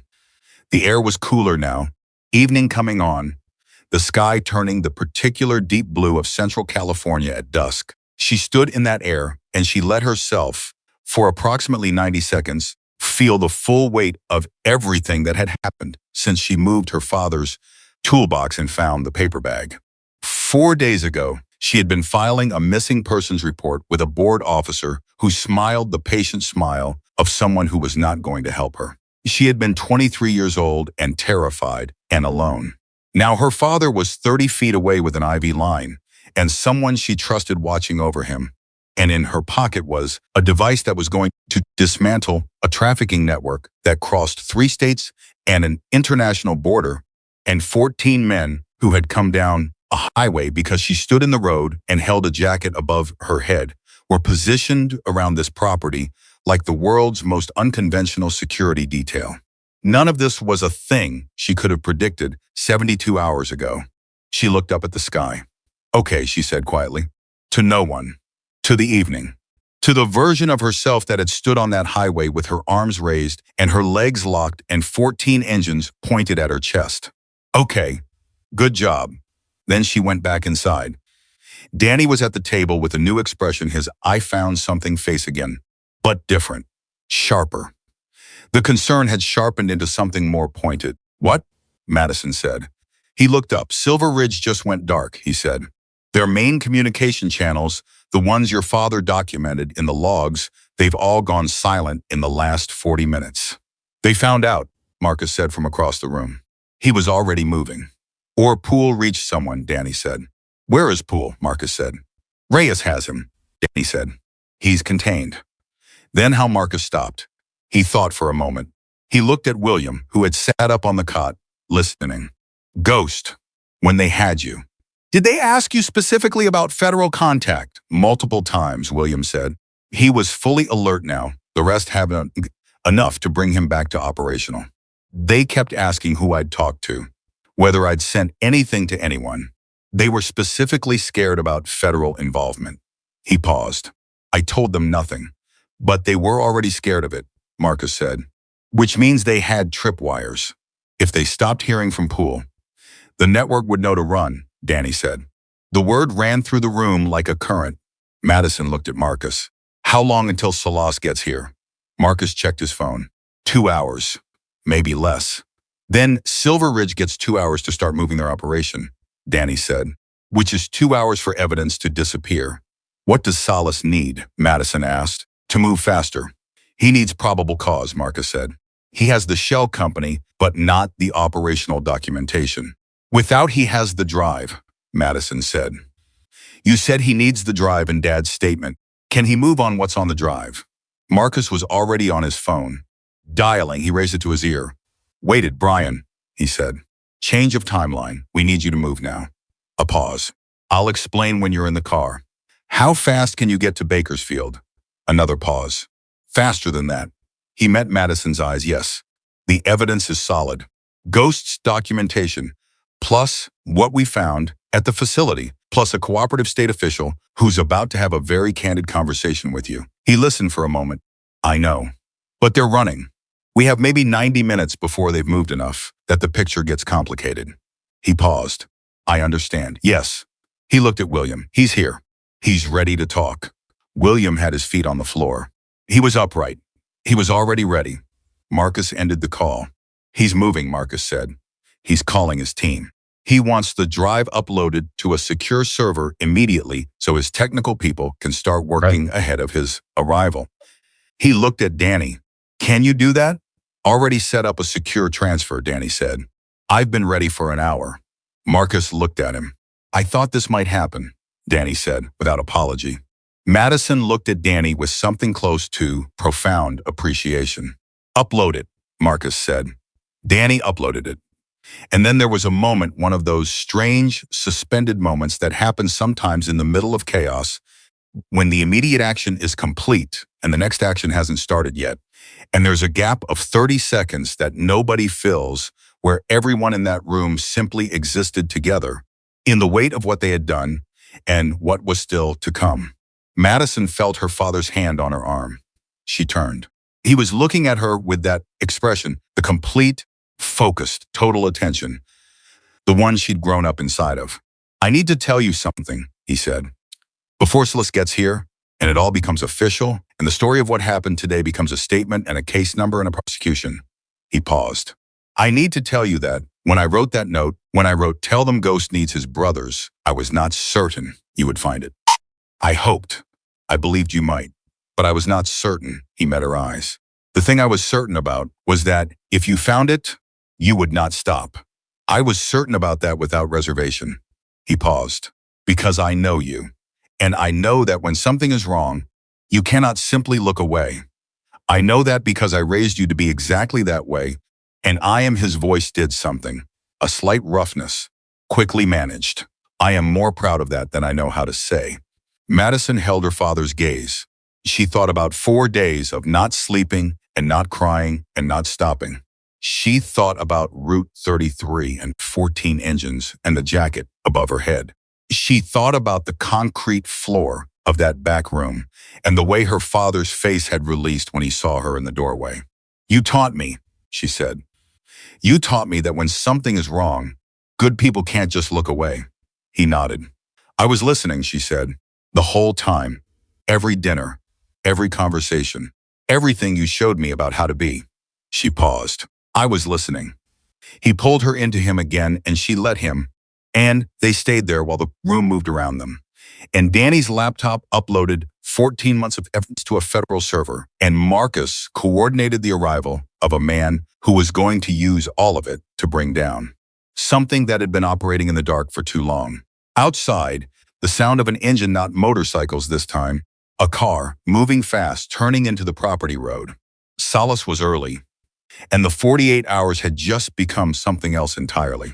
Brian Salas was not what Madison expected. She had built a picture in her mind during the 20 minutes between Marcus's call and the sound of tires on the gravel road. A federal agent, someone official, someone who would arrive with the weight of institutional authority and the kind of practiced remove that went with it. Someone who would take the drive and take her father's statement and translate all of it into the language of procedure. And that would be fine. That would be what was needed. But it would also be the moment when this stopped being their story and became something managed by people who did this professionally. Brian Salas walked through the door, and the picture she'd built didn't match. He was 52, maybe 53, with the kind of face that had been lived in rather than maintained. He was medium height and moved with the unhurried efficiency of someone for whom urgency was a permanent condition rather than an occasional one. He shook Marcus's hand with both of his, which was the first surprise. The second surprise was that when Marcus introduced Madison, Salas looked at her, not past her, not through her, not with the polite disregard of someone who had already categorized her as peripheral. He looked directly at her and said, "You're the one who stood in the road." "Yes," she said. "Good instinct," he said. "Most people would have been too scared." "I was scared," she said. "Yeah," he said. "Good instinct anyway." He sat down at the table and opened a laptop of his own and got to work without preamble, which was the third surprise and the one she appreciated most. He pulled up the uploaded files, cross-referenced them against something on his own system that she couldn't see, and for 4 minutes he did nothing but read with the focused intensity of someone for whom reading was a full contact sport. Then he looked up at William. "You did this alone," he said. It wasn't a question. "Yes," William said. 14 months. 14 months. Salas looked at the screen, then back at William. "The routing manifest, the one you photographed. The parent company letterhead." He pulled up the image on his screen and turned it to face William. "Can you confirm this is an accurate reproduction of the document you found in the vehicle?" William leaned forward, looked at it carefully. "That's it. I had about 40 seconds. I got every page." Salas nodded slowly. "Do you know what this company is?" "No," William said. "I knew it wasn't Silver Ridge. I knew it was the layer above Silver Ridge. Beyond that," he shook his head. Salas looked at Marcus. Then he looked at the room, at Danny, at Madison, at the writers visible through the doorway. He made a decision that Madison could see happening in real time, some internal calculation about how much to say and to whom. "Castellan Group," he said. "Incorporated in the Caymans, operational offices in 4 countries. We've been building a case against them for 2 years." He paused. "They are one of the 3 largest human trafficking organizations operating across the southern United States and Mexico. Silver Ridge is one of 11 subsidiaries we've identified. The document your father photographed," he looked at William, "is the first direct link we have between Silver Ridge's operational records and Castellan's routing infrastructure. The first provable link." The room absorbed this. 11 subsidiaries, Danny said. "That we know of," Salas said. Madison sat very still. She thought about her father in that back room. 4 days on a concrete floor. And she thought about how many other people had been in trucks on those routes. And she thought about what Danny had said, hundreds of individual transports. And the arithmetic of it was something she could not fully process in this room without losing her composure. So she took it and folded it carefully and set it somewhere internal to be processed later when processing was something she could afford. "What do you need from us?" Marcus asked. "Everything you have," Salas said, "which you've already uploaded. And my team has been working for," he checked his watch, 37 minutes. "They're already building the warrant applications." He looked at William. "And I need your statement. On the record, recorded, starting from the beginning. Every detail, every date, every document you found and when and where." He paused. "It'll take a few hours." "I have a few hours," William said. "Dad," Madison said. "I'm fine," he said. "You had an IV in your arm 2 hours ago, and now I don't." He looked at her with that expression, the immovable one, The one she recognized because she owned the same one. Madison. Those people in those trucks, he stopped. His jaw tightened. I had 4 days in that room to think about why I started this. I don't need to rest. I need to finish it. She looked at him for a long moment. She looked at Salas. He needs water and food while he talks, she said. Not optional. Understood, Salas said. And if he needs to stop Madison, her father said. I'm talking to the federal agent, Dad.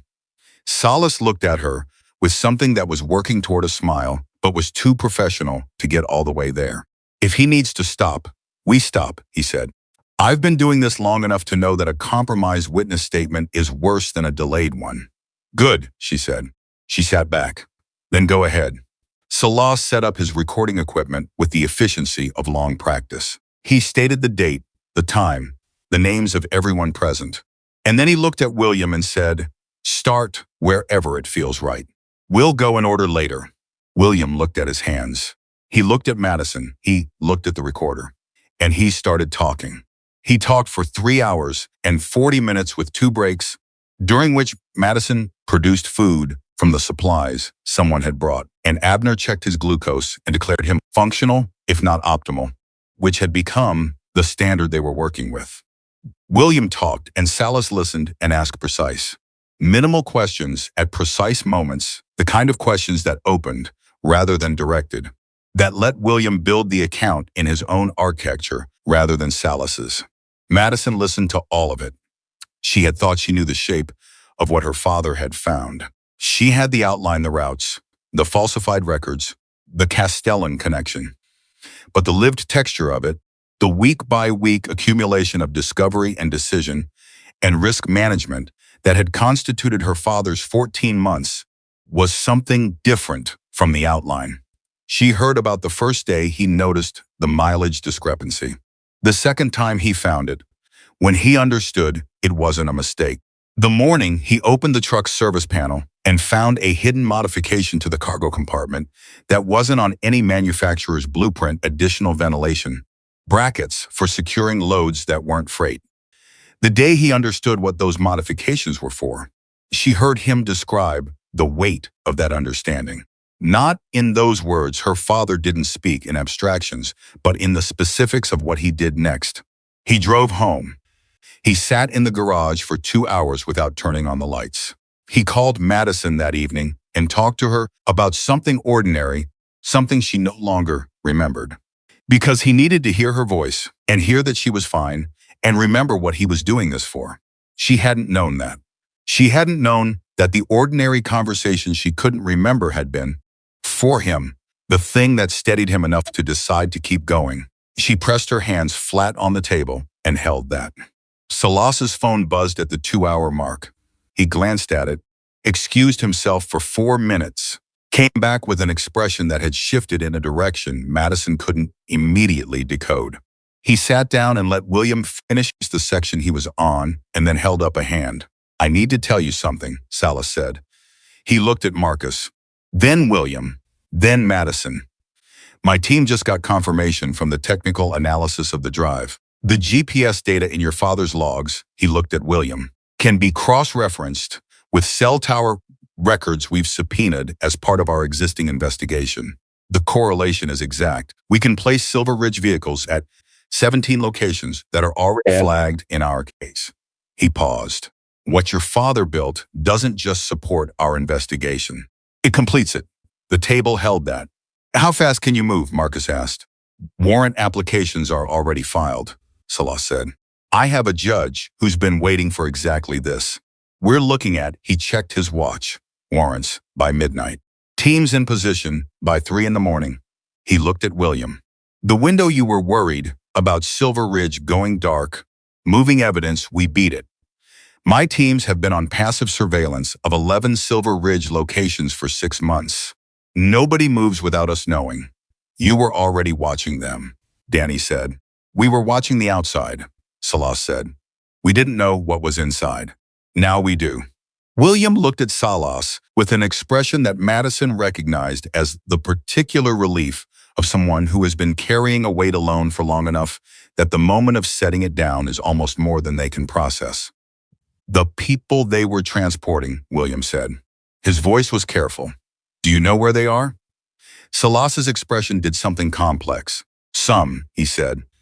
We've identified several locations that we believe are holding locations. When we execute the warrants tonight, victim recovery is a primary objective. He met William's eyes. That is the primary objective. The arrests and the evidence are secondary to getting those people out. William nodded. Once. The way you nod when something important has been confirmed. Okay, he said. What else do you need from me? We need to talk about Gerald Poole, Salas said. Marcus looked up. He's here, Marcus said. He's been cooperative. Define cooperative, Salas said. He provided the location of the secondary facility without being asked twice, Marcus said. He confirmed that the Silver Ridge operation had a regulatory protection layer running through the State Transportation Authority. He named 2 additional officials who were part of that layer. Salas went very still. He named them. Voluntarily, Marcus said. I think he understood what the alternative looked like. I need to talk to him, Salas said. Immediately. He stood up. He's a material witness and potentially a cooperating defendant. He needs to be in federal custody before anyone else from Silver Ridge figures out where he is. Reyes appeared in the doorway, as if the name of his responsibility had summoned him. He looked at Marcus. Marcus nodded. Reyes disappeared and returned 2 minutes later with Gerald Poole, who had the particular appearance of a man who had made a significant decision and was now in the process of living with it, which involved looking slightly smaller than he had that morning and meeting no one's eyes except, unexpectedly, Madison's. He stopped when he saw her, looked at the jacket. You're his daughter, he said. Yes, she said. He held her gaze for a moment. I want you to know, he started, and then stopped, because he clearly understood that there was no version of what he was about to say that would land correctly, that there was no framing available to him that would make his role in this acceptable, and he was at least self-aware enough to know it. I want you to know that I knew people were being hurt, he said finally, and I kept helping them anyway, and I have been trying to. He stopped again. There's nothing I can say. No, Madison said. There isn't, he nodded. He went with Salas without being asked. The room redistributed after that. Salas set up a secondary conversation with Poole in a separate space, and the sound of that conversation, low, formal, punctuated by Salas's precise questions, formed a background to everything else. Danny was on his laptop, cross-referencing. Marcus was on his phone in the corner, managing communications that Madison was no longer tracking because there were too many moving pieces, and she had identified the ones she needed to stay focused on. Her father was sitting at the table alone. She sat down next to him. He looked exhausted in the specific way of someone who has just emptied themselves out, not depleted. Exactly, but spent, the way you feel after something enormous has passed through you and left you lighter and also completely hollow. He had been carrying that statement for 14 months. The giving of it had taken something out of him that rest would restore, but that would take time to restore. Are you actually okay? She asked. I will be, he said. That's different from okay. Yes, he said. He looked at the table. I keep thinking about the drive. He touched his chest, the pocket where he'd held it since she gave it back to him. After Salas arrived, he'd held it for most of the statement. She'd noticed a physical anchor. I kept that thing going for 14 months. And now I handed it to someone else, and he paused. It's not mine anymore.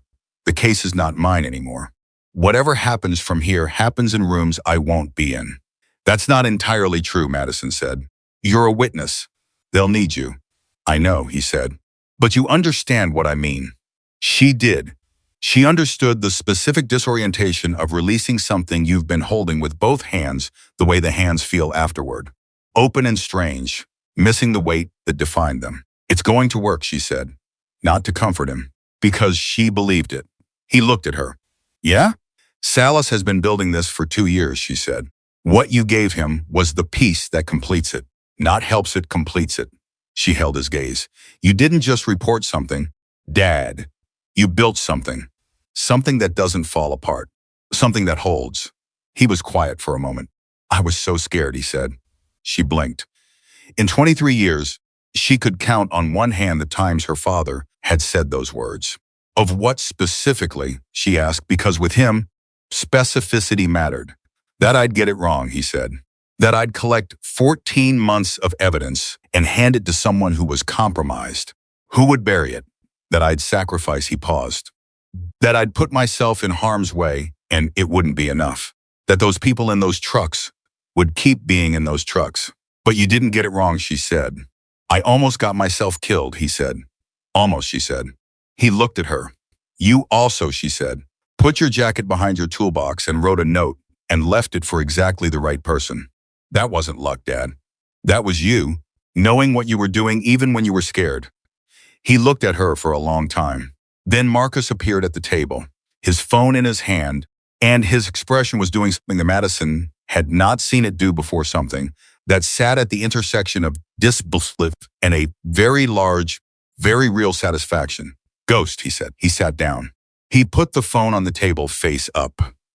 On the screen was a message from someone Madison didn't know, a name she didn't recognize, but Marcus's reaction to it was sufficient data. The passive surveillance teams. They've been watching 11 locations. He paused. In the last 40 minutes since Silver Ridge went dark, 3 of those locations have gone active. Vehicles moving. People moving. He looked at William. They're running exactly like we thought. But they're running into surveillance that's been in place for 6 months. He paused. Salas's people have already requested emergency authorization to move up the warrant execution. They're not waiting until 3 in the morning. Madison looked at the phone. Then at Marcus. They're moving now? Coordinated, Marcus said. All 11 locations simultaneously. The authorization came through 10 minutes ago. He looked at William. By the time the sun comes up, Ghost, it will be done. William put both hands flat on the table. He pressed down hard. Madison watched his face move through things that she gave him the privacy of not cataloging. She looked away for a moment, looked at the ceiling, gave him 30 seconds. When she looked back, he was composed. Not the tightly managed composure of the last 4 days, not the held breath composure of someone maintaining. Something more open than that. Something that looked, for the first time since this started, like the actual man rather than the man managing the crisis. The people in the trucks, he said to Marcus. Salas said victim recovery is the priority. It is, Marcus said. He's been clear about that. Because I need that to be the first thing that's confirmed. Before arrests, before I need to know, those people are out. I'll make sure Salas knows that's what you need to hear first, Marcus said. Thank you, William said. He said it simply, without the weight of everything it was carrying. Sometimes simple was the only container large enough. The hours between then and dawn had a different texture from anything that had come before. The acute crisis had passed. They were in the space between action and outcome, between the doing and the knowing. Salas's team was executing. The surveillance was active. Reyes was managing Poole, who was now formally in federal custody and was, by all available accounts, cooperating with a thoroughness that Salas had described privately to Marcus as remarkable. Though Madison suspected the remarkableness was less about Poole's character and more about the clarity of his options. Danny produced more food. Abner checked William again at midnight and pronounced him genuinely improved rather than functionally improved, which was the distinction that mattered. Marcus's riders maintained a perimeter that was, by now, probably unnecessary from a safety standpoint, but that nobody suggested dismantling because the perimeter was also something else, a presence, a statement, a form of solidarity made physical. Madison sat beside her father and they talked, not about the case, not about Silver Ridge or Castellan or Poole or the warrants. They talked about the other things, the ones that had been waiting under all of this for longer than the last 4 days. They talked about her mother, about Renee, who had died when Madison was 3, who Madison knew only through photographs, and the specific way her father's voice changed when her name came up. A change he probably didn't know was visible but was. He told her things about Renee she hadn't known.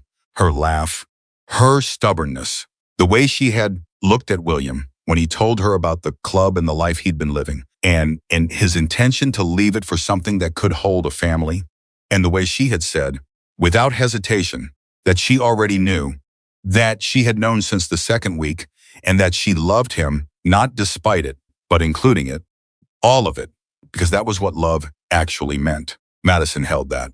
She sounds like someone I would have liked, Madison said. She was someone you would have been, her father said. Are, he corrected himself. You already are. She looked at her hands. Tell me about the club, she said. Tell me what it actually was. Not the story the world tells about it. What it was for you. He thought about it for a long time. Belonging, he said finally.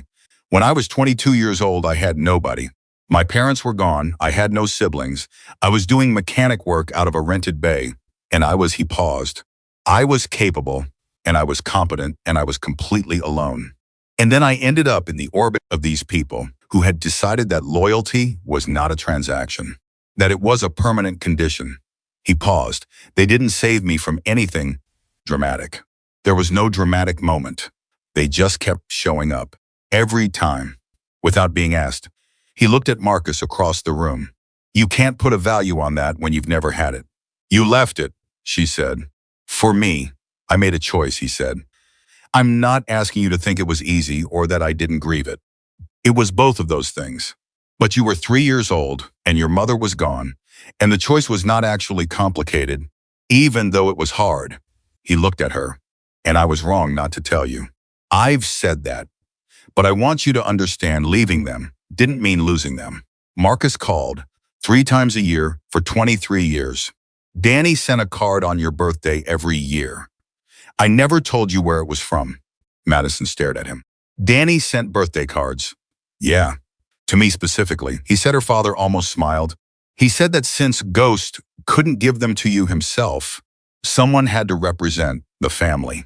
The word family had different dimensions than it had had this morning. She was still mapping them. I have a lot of cards to go back and look at, she said. You have a lot of cards, he agreed. Salas came back into the room at 3:47 in the morning. The room went quiet. He stood at the head of the table with his phone in his hand and an expression that had the specific quality of someone who is delivering something they have been working toward for a long time and who understands the weight of the moment without dramatizing it. He looked at William first. I told you, I'd tell you the victim recovery numbers first, he said. William's hands went flat on the table. 47 individuals recovered across 8 locations, Salas said. 3 additional locations are still active. We expect the number to rise. He paused. Every individual recovered is alive. Some are in poor condition and are receiving medical attention. But everyone we found is alive. The silence was absolute. William closed his eyes. He stayed like that for a moment, just a moment, barely 5 seconds, and then he opened his eyes and he looked at Salas and he said, "Thank you," in a voice that was doing a significant amount of work to stay in one piece. Madison put her hand over her father's. The operational arrests, Salas continued, and his voice was careful with the information, the way you're careful with something fragile and important, are proceeding.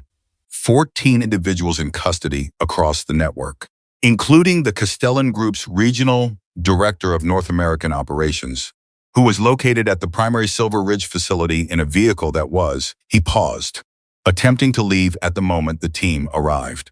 Running, Marcus said. Running, Salas confirmed. Dieter Walsh? Danny asked. In custody, Salas said. Along with Walsh, the primary operations lead, and 3 members of the logistics team who managed the routing. He looked at Marcus. And the information pool provided about the 2 additional state officials, we moved on that simultaneously. Both are in custody. He paused. The regulatory protection layer is gone. The table took that in. Is it enough? Madison asked. She meant the evidence. She meant the case. She meant the thing her father had spent 14 months building. Was it going to hold? Was it going to be enough to keep these people accountable? Was it going to be sufficient for what it needed to do? Salas looked at her directly. It's more than enough, he said. What your father built, the documentation, the cross-referencing, the photographs, the chain of evidence, it's the kind of case prosecutors wait years for. 14 months of careful, methodical collection by someone who understood exactly what he was doing and why. He looked at William. We're going to need you to testify. When the time comes, which will be months from now, you're going to have to stand up in a federal courtroom and explain what you found and how you found it and what it means. Yes, William said, without hesitation. It'll be public, Salah said. Your name. Everything. Yes, William said again. Marcus looked at his old friend. You sure? William looked back at him. I spent 14 months making sure it would matter, he said. I'm not going to stop showing up for it now. Marcus nodded once. That was enough. Salah sat down. He looked around the table at Marcus, at Danny, at the riders visible through the door, at Madison, at William. He said, I have been in federal law enforcement for 26 years. I have worked organized crime, trafficking, and interstate operations for the last 12. He paused. I want to say something clearly, for the record. Even though we're not recording right now, he looked at William. What you did alone, without institutional support, without knowing if anyone was coming, is not something that happens often. Most people, finding what you found in the position you were in, they walk away. They protect themselves. They decide it's someone else's problem. He paused. You didn't do that. William looked at the table. I thought about it, he said quietly. I know, Salah said. That's the part that doesn't make you extraordinary. The part that makes you extraordinary is that you thought about it and kept going anyway. He stood. I have teams to coordinate. But I wanted to say that before the night was over. He moved off, and the room held what he'd left in it. Madison looked at her father. He was looking at the table, at his hands, at the place where the USB drive had rested for hours before it became someone else's to carry forward. Hey, she said. He looked up. The mechanic's kid from Clement, California, she said. He looked at her. That's what you always told me when I was little, she said. When I asked where we came from, what we were. You said we were the mechanic's family from Clement, California, and that was enough. She held his gaze. You were right. It was more than enough. He reached over and put his arm around her shoulder, and she leaned into it, and outside the sky was doing the first thing it does before dawn, that preliminary shift, that signal that the dark is temporary after all. And 47 people who had been in the dark were somewhere right now in a lit room with people taking care of them.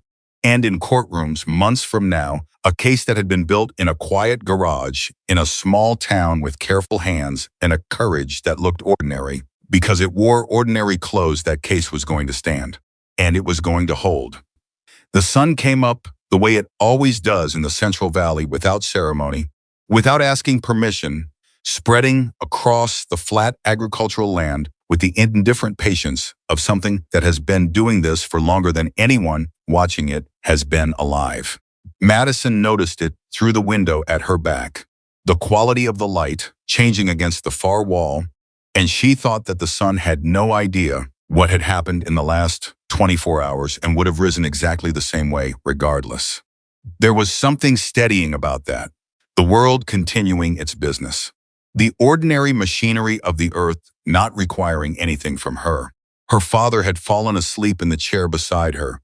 At some point after 4 a.m, his head tipped slightly to one side, his breathing the deep, and even breathing of someone whose body had finally collected on a debt that had been accumulating for 4 days. She had not moved. She had sat beside him and listened to him breathe and watched the light change and let the night finish becoming day around them without trying to do anything about it. Marcus appeared at her elbow with coffee. He set it in front of her without a word and sat down across the table and drank his own and looked at nothing in particular, which was its own form of company. After a few minutes, he said, quietly, so as not to wake her father, Salas called. She looked at him. 53, he said. The final count. 53 people recovered. He paused. 8 locations. The last 2 came through about an hour ago. She wrapped both hands around the coffee mug. 53. The number had a weight to it that the abstract phrase human trafficking, organized crime, a network spanning 3 states had not quite managed to produce. 53 was specific. 53 was people. Are they okay? She asked. Some are in hospitals, Marcus said. Some are being processed by victim services. Some are already speaking with investigators. He looked at his coffee. Salas said two of them, when they were told about the mechanic who had been collecting evidence, asked if he was okay. Madison looked at her sleeping father. He would love that, she said. And he would also say, it was nothing. Yeah, Marcus said. That's exactly what he would do. She sipped her coffee. Outside, one of the riders was moving. She could hear the sound of boots on gravel, the low exchange of voices, the ordinary sounds of a group of people at the beginning of a day. It struck her, not for the first time, but with new clarity, that these men had been here all night. Not because Salas needed them here, not because there was anything left to protect against, because her father was here, and they were the kind of people who stayed. Marcus, she said. Yeah, thank you. She said it the way her father said things that mattered simply, without elaboration, as a statement of fact rather than an expression of debt, not as a formality.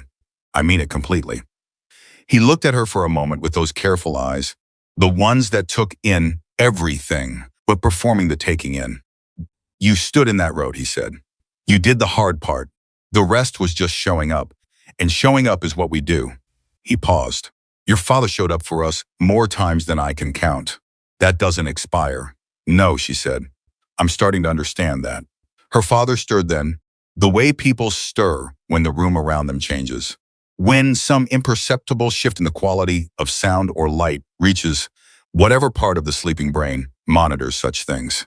He lifted his head. He looked at Madison, then at Marcus, then at the window and the morning behind it. And he did the specific thing that people do when they wake up in a strange place after an extreme situation, the rapid internal reconstruction, the locating of themselves in time and circumstance. She watched it happen in his face and then watched it settle. How long was I asleep, he asked. Couple hours, she said. You should have, I was fine, she said. He looked at her and understood that this was true, and that the argument was not one he was going to win, and moved past it with the efficiency of a man who has learned which hills to die on. He looked at Marcus. Salas? 53 recovered, Marcus said. William went very still. Then he exhaled. The same releasing exhale as yesterday, but larger, deeper. The difference between breathing easier and finally breathing. Any he started. All alive, Marcus said. Some in hospitals, some with victim services, all alive. William nodded once. He pressed the back of his hand against his mouth for a moment. Just a moment. Then he put his hand down and he was her father again. Composed, present, operational. The arrests? Holding, Marcus said. Salas said, the federal arraignments start this morning. Walsh is already processed. The Castellan regional director is lawyering up, which Salas apparently expected and prepared for. He paused. Poole cooperated through the night. His statement expanded considerably under Salas's questioning. They have names now that weren't in your father's files. The two state officials, William said. And 3 more above them, Marcus said. Poole knew more than we thought. He was higher up than he looked. He paused. Salas said the case has already been flagged for a federal task force. This isn't ending with Silver Ridge. This is the beginning of going after the whole Castellan structure. William looked at the table. 14 months, he said. Not self-pity, not pride, just the fact of it, the thing he was still calibrating himself against now that it was finished. 14 months of doing it right, Madison said. Of not cutting corners, not going to compromise people, not letting yourself get scared into moving too early. She met his eyes. That's why it held. He looked at her. She had said it the way he had said things to her for 23 years plainly, factually, without embellishment, because the truth didn't need embellishment to land. She had learned that from him. She was giving it back to him. Something in his face recognized that and did something quiet with it. When can we go home? He asked. Salas wants a follow-up statement this afternoon, Marcus said. After that, you're free. He'll be in touch about the next steps. The timeline for the formal testimony. He paused. But home, yeah. After this afternoon. William looked at Madison. You'll drive? Of course I'll drive, she said. I can drive, he said. She looked at him. You can drive, she said. in the same sense that you could technically drive with one eye closed and your hand in a cast. Possible, not smart. He started to say something. "I'll drive," she said. He let it go. Salas arrived at 10 in the morning, looking like a man who had not slept but was too far into something important to notice. He sat down with William for 2 hours, the follow-up statement more detailed and more specific than the night before, building on what the overnight operations had confirmed. Madison sat in on it this time, Salas had asked her, actually, which surprised her until he explained.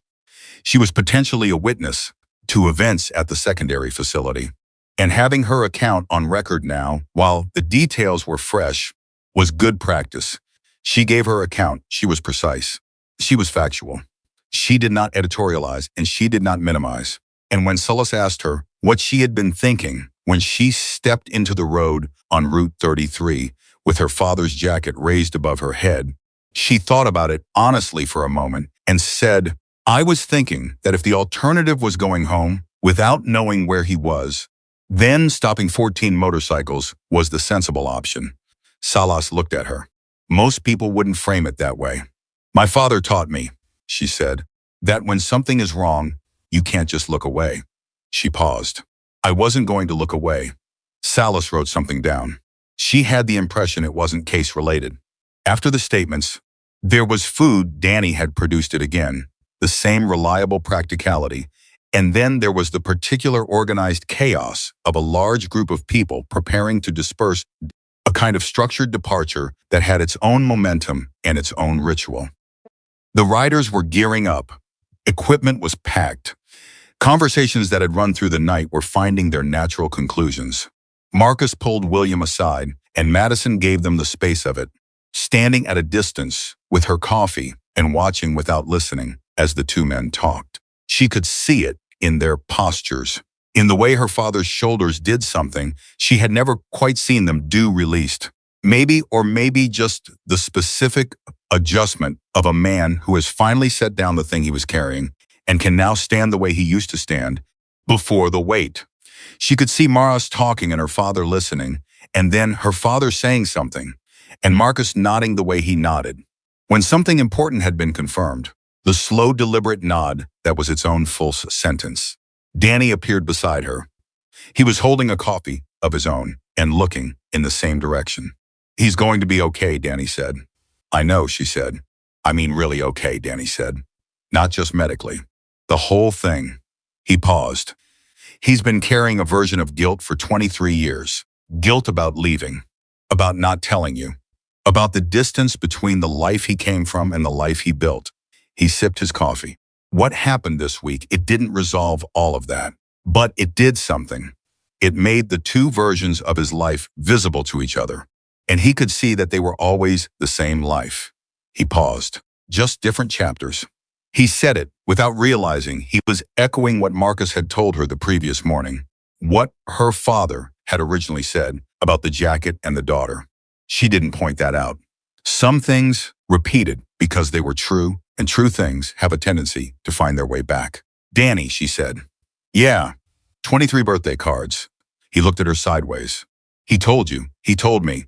Danny looked at his coffee. He had the particular expression of someone who has been caught in an act of sustained and unacknowledged kindness and doesn't quite know how to handle the acknowledgement.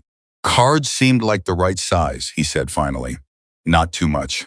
Just enough to..." He stopped. "Your dad talked about your birthdays the way other people talk about holidays, like they were the best days on the calendar."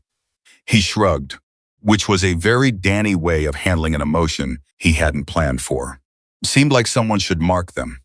She put her hand on his arm, briefly, just briefly, the way you touch something you want to acknowledge without making a ceremony of it. He nodded, which was sufficient. Reyes appeared and told Danny something in a low voice, and Danny excused himself. And Madison was left with her coffee in the morning, the sight of her father talking with Marcus, and the sound of 14 engines starting up, one by one, like a percussion section finding its rhythm. She thought about Clement, about the garage with the fluorescent light that still needed to be fixed, and the calendar with the M's in the corners of the Sunday squares and the kitchen where she had sat at 2 in the morning holding her father's coffee mug trying to remember the last ordinary thing she had said to him. She remembered it now, actually. She had been doing something else when she placed it not on Route 33, not in the back room, but sometime in the night while she was sitting beside him and the night was becoming morning and the ordinary machinery of memory was doing its quiet background work. She had said, "Call me when you get the truck back from the Hendersons. I want to know if the transmission held." That was it. That was the last thing. Something about a transmission. Something about checking in. Something ordinary that was also, now that she understood what was underneath the ordinary, the most natural expression of who they were to each other, checking in, keeping the connection running, trusting that the other one would be there to receive it. She was going to call him tonight, from her own apartment or from his kitchen, wherever they ended up. She was going to call him at 7 o'clock, the way he had always called her. And she was going to talk to him about something ordinary, and it was going to be the most important conversation she'd ever had. Her father and Marcus finished talking. They did something that was not quite a hug and not quite a handshake, some combination that belonged to the specific vocabulary of two men who have known each other for 30 years and express things physically in ways that are not available in ordinary emotional categories. Then Marcus turned and walked toward his bike, and William turned and walked toward Madison, and his walk was steadier than it had been yesterday, the 4 days receding now that his body had food and insulin and sleep to work with. He stopped in front of her. "Ready?" he asked. "Whenever you are," she said. He looked at her for a moment. "I was thinking," he said, "on the way back. We could stop somewhere for breakfast. A real one." Not, he gestured vaguely at the supply situation that Danny had been managing. "Not whatever this has been." "Yes," she said immediately. "There's a place on 99, he said. "Been there since before you were born. Good eggs. They still have a counter." "A counter is important," she agreed. "You can sit and see the whole room," he said. "Your mother liked that." She looked at him. "She liked to see the whole room," he said. "She said she didn't trust places where you couldn't see who came in the door." He paused. "You're the same way. You always sit facing the room. I've watched you do it your whole life." Madison thought about every diner, every restaurant, every coffee shop she had ever sat in. She had always taken the seat facing the door. She had never asked herself why. "I thought that was just a habit," she said. Everything is just a habit," he said. "The question is where the habit came from." He looked at her steadily. "You got more from her than you know. I should have told you that sooner." She was quiet for a moment. "Tell me more," she said. "On the drive. Tell me everything you remember." "That could take a while," he said. "We have time," she said. "We have all the time." He nodded. He looked past her at Marcus, who was on his bike now, the engine running 20 feet away. They made eye contact. Marcus raised 2 fingers from the handlebar, not a wave. Exactly, more like a salute, the kind that means more than its component parts. Her father raised his hand in return. Then Marcus pulled out of the lot, and one by one the riders followed, and the sound of 14 engines built and swelled, and then moved away down the road until it was a vibration in the air, and then a feeling more than a sound, and then nothing. The ordinary quiet of a Central California morning settling back into place. William stood there for a moment after the sound was gone. "You okay?" Madison asked. "Yeah," he said. "Yeah, I am." He said it the second time differently from the first, not to convince her, but because it had arrived between the first and the second, the recognition that it was true. He was okay. He was going to be okay. "Good," she said. "Then let's go home." They drove north on 99 the way she had suggested, in her car with the windows down, because the morning was still cool enough to deserve open windows. And her father sat in the passenger seat with his elbow on the door and his face toward the moving landscape, and talked about Renee. He talked the way people talk, when they have been holding something too long, and finally have the right moment and the right listener, not in order, not in the organized way of a person constructing a narrative, but in the associative way of actual memory, one thing leading to another, the way memory actually works. the real texture of a person's life. He talked about how she laughed, which was loud and completely unself-conscious in the way of someone who has decided not to spend energy on being embarrassed. He talked about the way she argued, which was precise and relentless and always from a prepared position. He talked about the moment he decided he was going to spend the rest of his life with her, which was not a romantic moment. It was a moment at a gas station on a Tuesday afternoon when she argued with the pump because it charged her twice, and she stood at that pump for 11 minutes refusing to let it go and eventually won, and he had looked at her from inside the car and thought, that's it. That's the one. Madison listened and drove and occasionally asked a question. One question that opened another story. That opened another one. She was building something. She could feel it. A picture assembled from pieces that had been waiting in separate rooms for the right moment to be arranged together. Her mother, her father's past, the jacket, the note, the highway. The 53 people who were somewhere this morning in lit rooms with people taking care of them. All of it part of the same story. All of it connected by the thread that she had followed from a paper bag behind a toolbox to a highway, to a locked facility, to a federal case that was, as of this morning, unraveling an organization that had operated in the dark for years. She had found the thread. She had followed it. She had not let go. They stopped for breakfast at the place. On 99, her father had described a diner with a counter and a view of the door and eggs that arrived the way eggs should. Without ceremony, on plates that were warm, with toast that was actual toast, and coffee that was actual coffee, and a waitress who called them both honey without artifice, because that was simply how she talked to people. They sat at the counter, facing the room, both of them, without discussing it. The waitress brought coffee and looked at William and said, "You look like you've had a week." "About 4 days worth," he said. "Well," she said, "eggs fix most things," he agreed. Madison wrapped her hands around the coffee mug and looked at her father sitting beside her at a counter in an ordinary diner on a Tuesday morning in California, and she thought about all the Tuesday mornings she had never known about, the mornings in the garage when he was collecting evidence, the mornings when he was scared and kept going, the mornings when he called her at 7 o'clock and talked about transmissions and groceries and ordinary things while carrying something extraordinary in a jacket behind his toolbox. She thought about what Danny had said, that the two versions of her father's life were always the same life. She was starting to see it. The mechanic from Clement who fixed neighbors' cars and called his daughter every evening and missed no family dinners, and the man who had ridden with brothers and been called Ghost and built something out of loyalty and left it for love and carried all of it quietly. For 23 years, they were not two men. They had never been two men. They were one man who understood that the things worth protecting were the same things regardless of which chapter you were in. She understood the jacket now, not as a symbol, not in the abstract way that symbols work, but in the specific and real way. Her father had kept it because it was true, because everything it represented was true. The loyalty, the belonging, the brothers who showed up without being asked. He had kept it because being a father and being Ghost were not opposites and had never been. He had just needed 23 years and one impossible week for his daughter to see it. "Dad," she said. He looked at her. "I want to come to the annual," she said. "Next year, when Marcus does it. I want to be there." He blinked. "Madison, I'm not asking to join anything," she said.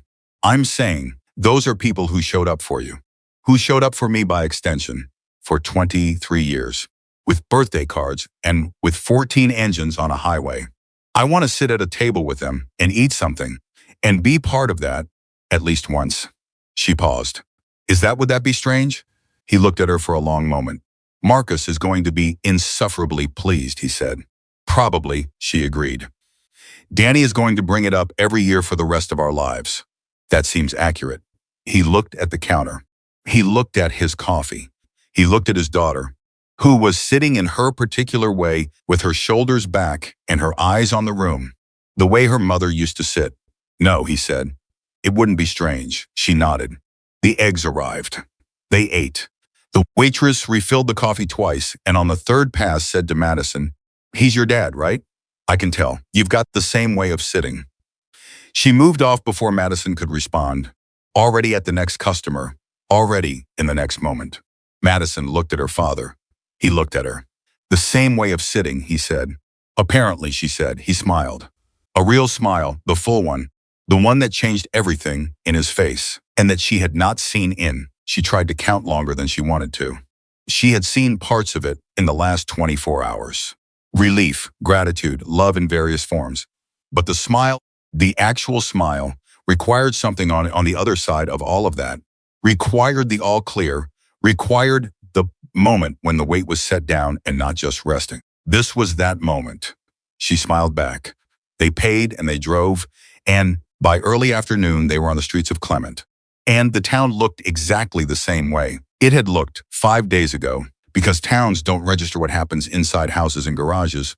They just continue being themselves with their stop signs and their corner stores and their particular quality of afternoon light. Her father looked out the window at all of it, and she watched him take it in and watched his face do the thing that faces do when they returned to a place that was not certain to be returned to. She pulled into his driveway. The garage light was visible through the small window in the overhead door, that familiar slight flicker, the bulb that had needed replacing for longer than she could remember. The light, she said. He looked at it. I'll fix it, he said. You've been saying that, she said. I mean it this time, he said. You've been saying that too, she said. He laughed. Actually laughed. The kind that comes up from somewhere real, and she laughed too. And they sat in the driveway in her car, laughing about a fluorescent bulb, because sometimes the specific ordinary thing is exactly the right container for everything that doesn't have a container. They went inside. She made coffee. He sat at his kitchen table, and she sat across from him, and they drank it the way they had drunk coffee at this table for as long as she could remember, in the easy, comfortable silence of people who do not need to fill space with words to feel connected. After a while, he said, I'm going to call Salas tomorrow. Ask about the victims.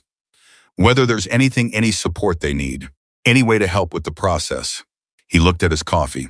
There are organizations that do that kind of work. I want to know how to be useful. She looked at him. Of course you do, she said. He looked up. You've always been that way, she said. The neighbors with the cars. The veterans. Every person who came through that garage and needed more than just a repair. She paused. That's the same thing, Dad. That's always been the same thing. He held her gaze. Yeah, he said quietly. I think you're right. She finished her coffee. She stood up. She picked up the jacket from the back of the chair where she'd set it. When they came in, she'd been carrying it or wearing it for 24 hours now. And it had come to feel like something that simply went where she went.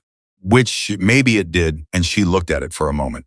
Then she walked to the hallway, and she found the hook by the door, the one her father used for his keys and the one work jacket he wore every day. And she hung the leather jacket there, not hidden, not behind a toolbox, not in a paper bag, not folded into a secret, on the hook by the door, where things go that belong to the life you're living now. Her father appeared in the hallway doorway and looked at it. That's where it should be, she said. He looked at the jacket for a long moment. The ghost patch visible even from this angle. The worn leather, the weight of it on the hook. The thing that had traveled from a 22-year-old man with nothing to a quiet garage in Clement, to a highway at dawn, to a federal case, to this hallway. This ordinary Tuesday afternoon, this hook by the door, where the ordinary life of an extraordinary man hung in plain sight at last. Yeah, he said. She put her arm around him, and he put his around her, and they stood there in that hallway in the ordinary afternoon light and looked at it together. There was nothing left to carry alone. There was nothing left to hide. The case was in the hands of people who would see it through. The network was dismantling. The people who had been in the trucks were in lit rooms. And the man who had spent 14 months building something out of courage and careful hands was standing in his own hallway with his daughter's arm around him, looking at the proof that who you are doesn't divide into the parts the world is allowed to see and the parts you keep behind the toolbox. It is all the same person. It was always all the same person. And the daughter who had stood in the middle of a highway and refused to move until 14 engines stopped, who had followed a thread from a paper bag to a federal prosecution without once putting the thread down. That daughter already knew it. She had known it the moment she put the jacket on. Some things you understand with your body before your mind catches up. She held her father's jacket on a hook by the door in a house in Clement, California, and the story that had been hidden behind a toolbox for 23 years was hidden no longer. It was hanging in plain sight, and it was exactly where it had always belonged.